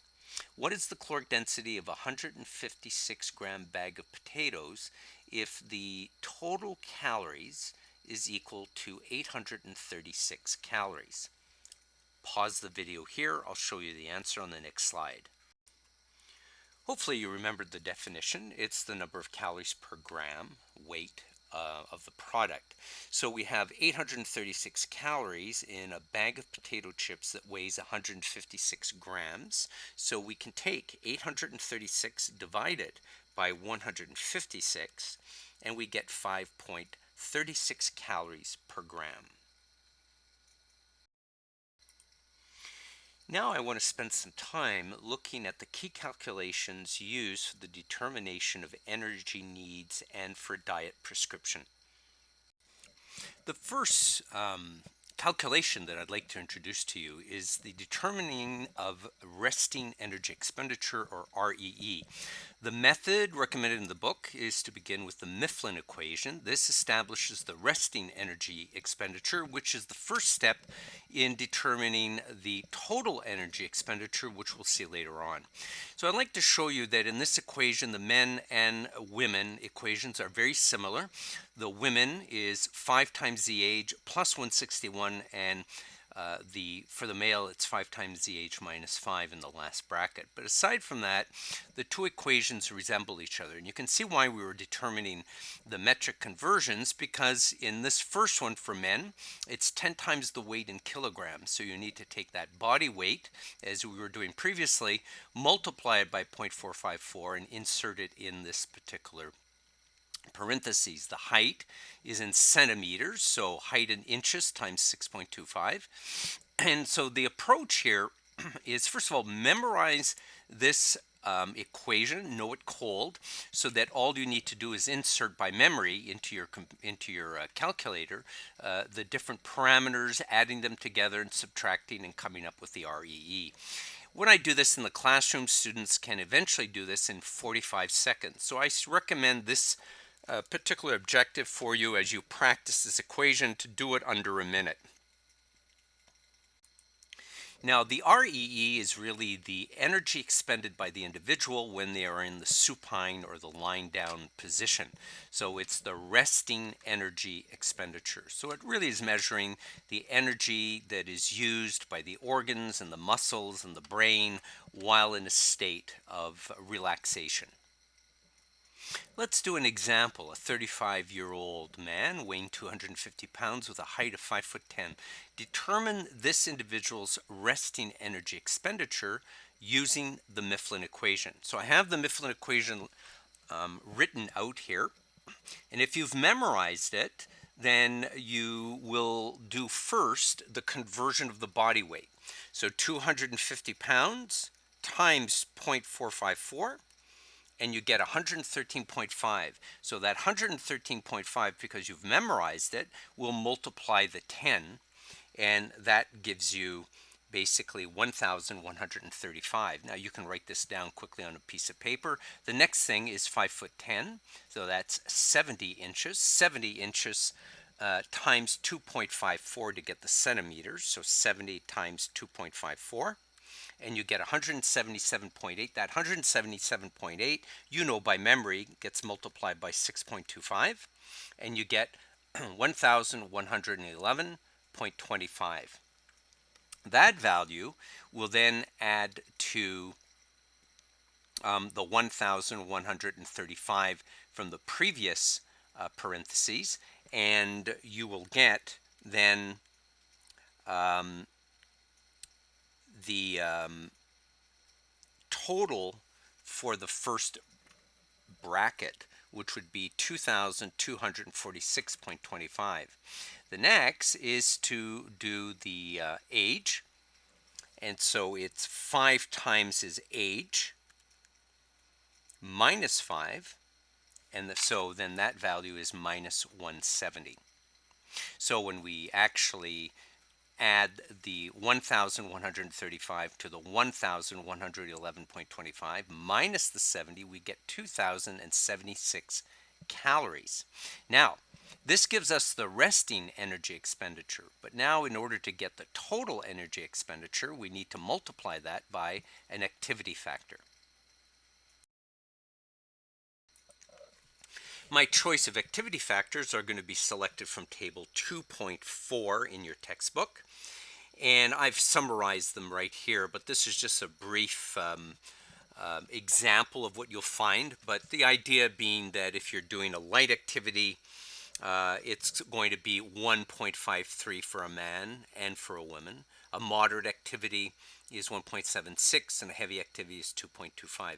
So in order to get the total energy level, if we're using, for example, a moderate activity, you would take the REE, which we just determined, times the activity level of moderate activity, 1.76, and that gives us 3,654 calories. This is the total energy expenditure of the individual. So the amount of energy required for consumption in order to maintain a stable body weight. Now, the second method for determining not the REE but the TEE, and it can be done in just one equation, is called the Garrier equation. And you can see it's a little bit more complicated, so consequently I don't require that students memorize this one, but it would be a really good idea to write down on a cheat sheet the two equations for men and women. So for a man, for example, who's very active, we're going to look at the TE being equal to 864 minus, and in the parentheses, 9.72 times the age in years. And that forms the first bracket. So this is the one you should begin with, plus the physical activity. Your choice of physical activity, if you're using the Garrier equation, is table 2.5 in your textbook. This physical activity that you'll select, in the case of a very active individual, and if it's a man, you'll be using activity factor 1.54. If it was a woman that was very active, it would be 1.45. So consult table 2.5. Now, I want you to take note of the physical activity multiplying the addition of 14.2 times the weight and of 503 times the height, right? So it's the two together that are actually getting multiplied by the PA, or the physical activity. So now I want to resolve this equation, so just go down to the second level, and we see that the 8.64 minus 9.72 times the age, and the age is 35. So really what we do is resolve that first bracket. So 9.72 times 35, and that value will be subtracted from 864.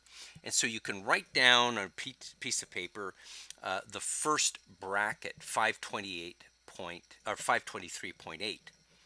Now, the activity factor is 1.54, and that's going to multiply 14.2 times the weight. So the weight's got to be in kilograms, so it's 14.2 times 113.5.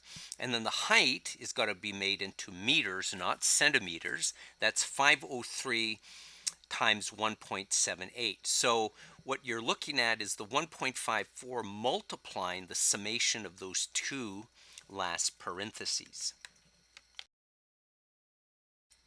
So I've tried to break down the calculations for you. So now down to the lower level, we have the TEE with the first bracket, 523.8, plus, then we have 1,611.7 plus 895.3 within, when combined together within that parentheses. And we have the activity factor multiplying the addition of those two.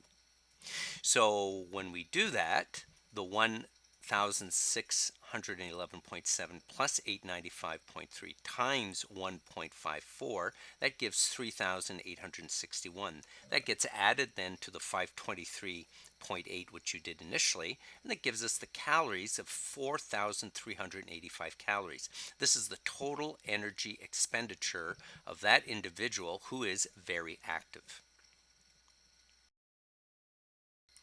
So students should spend a considerable amount of time rehearsing different problems with the Gary equation, again using the cheat sheet, and avoiding having to write down everything. Remember, if you have the cheat sheet, you can visualize where you can enter your numbers and then maybe jot down maybe one or two numbers that come out of your calculator. The idea is that when I do this in class, students do it in about a minute 30 seconds on average. So I would encourage students to try this particular equation and train enough that you would get the answer, the correct answer 9 times out of 10 within about a minute to a minute and 30 seconds. This will allow you to perform well on the rapid response quiz. Now in this section, I'm going to show you how to prescribe a diet to a patient given his total caloric requirements of 4,385 calories per day, for instance. It would be pertinent to prescribe certain amounts of carbs and proteins and fat. And I want to show you how to proceed. So to prescribe appropriately, you need to follow the macronutrient range recommendations for healthy eating. So you need to know that carbohydrates, the recommendation there is for 45 to 65% of the DRI calories. Again, I always mention DRI calories because I want students to remember that when you establish these ranges, you're not using the person's actual calorie consumption, but the recommended calories that they should be consuming. Protein 10 to 35 and fat 20 to 35%. So these are the percent ranges from which you can select for your specific patient's needs. So as the dietitians, for example, I will be selecting my specific carbohydrate, protein, fat prescription based on those recommendations we just saw. So for instance, in my prescription for my particular patient, I might prescribe 60% of the calories coming from carbs. This is actually quite consistent with the range 45 to 65. My protein perhaps might be 15% of the calories. That's clearly between the 10 to 35. Or I might actually use body weight. Maybe the equivalent here of about 1.35 grams per kilogram body weight of protein. Remembering that the weight or the gram amount of protein per body weight is a more precise way of prescribing protein. And fat, I might prescribe 25%, and I can see here that it's clearly between the healthy range of 20 to 35%. So if my patient's energy requirement is 4,385 calories a day, then I would say if 60% of my calories are coming from carbs, I can calculate the gram amount of carbs that that patient would receive. That would be 0.6 times 4,385 divided by 4, 658 grams of carb. Protein at 15%, 0.15 times 4,385 calories. Divide that by 4, because there are 4 calories from every gram. That gives me 164 grams of protein. And then 25% from fat, 0.25 times 4,385. Divide this by 9, and that's 122 grams. Now make sure that the addition of these percentages come up to 100. So let's just verify. 60 plus 15, that's 75, plus the 25 from fat is indeed 100%. So I'm good. When prescribing a diet, it's important to also prescribe fluid. One of the guidelines that is followed is to provide 1 to 1.5 mils per calorie per day.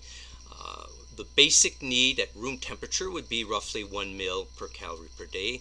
And when you're in a hot environment or when you're exercising and expending a lot of energy and losing a lot of sweat, it can go as high as 1.5 mil per calorie per day. So in an instance where an individual is exerting themselves at a room temperature that's much higher than normal, here I can arbitrarily give them 1.35 mils per calorie, and you can see when that multiplies their total energy expenditure, we get 4.070 liters. So fluid requirements come essentially from 3 basic sources. The first is the National Food Board, which recommends 1 mil per cap. The second is the National Institute Department of Health's AI recommending 2.5 to 3.7 liters for men and 2 to 2.7 liters per day for women. The fourth are European recommendations that recognize that 20% of fluids come from food. So in that way, fluid for women would be 1.6 liters per day, and for men would be 2 liters per day. Let's take a closer look as to why it appears that these recommendations are slightly different. In fact, the European recommendations are substantially below, the National Research Council's recommendations. But here is how we could sort of look at it.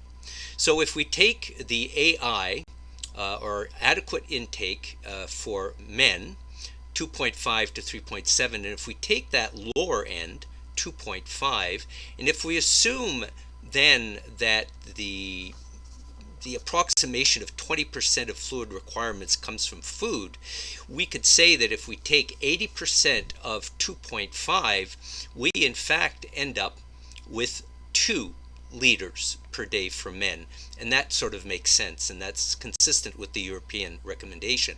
If we take the 2 liters per day for women, which is the lower, and we calculate 80% of that because we are setting aside the 20% that's coming from food, we end up with 1.6 liters per day. So this kind of a calculation adjustment is useful in understanding indeed what is the amount of fluid that needs to be consumed, and that is very different than looking at the total fluid requirement that often requires, in this case, the liquids coming from food, and in addition, what we get from our fluid intake. So it's 1.6 for women and 2 liters a day for men. Okay, so now I encourage students to read in the textbook, notably the section on food labels and the section on scientific method, special focus on the different kinds of study designs. So spend some time looking over those and understanding, what a cross-sectional study is, a prospective cohort, a case control, clinical trial. So wrap your minds around those. Be sure also to try your hand at the practice quizzes that are available at the Kendall Hunt website. You have free access to these if you've purchased a new textbook.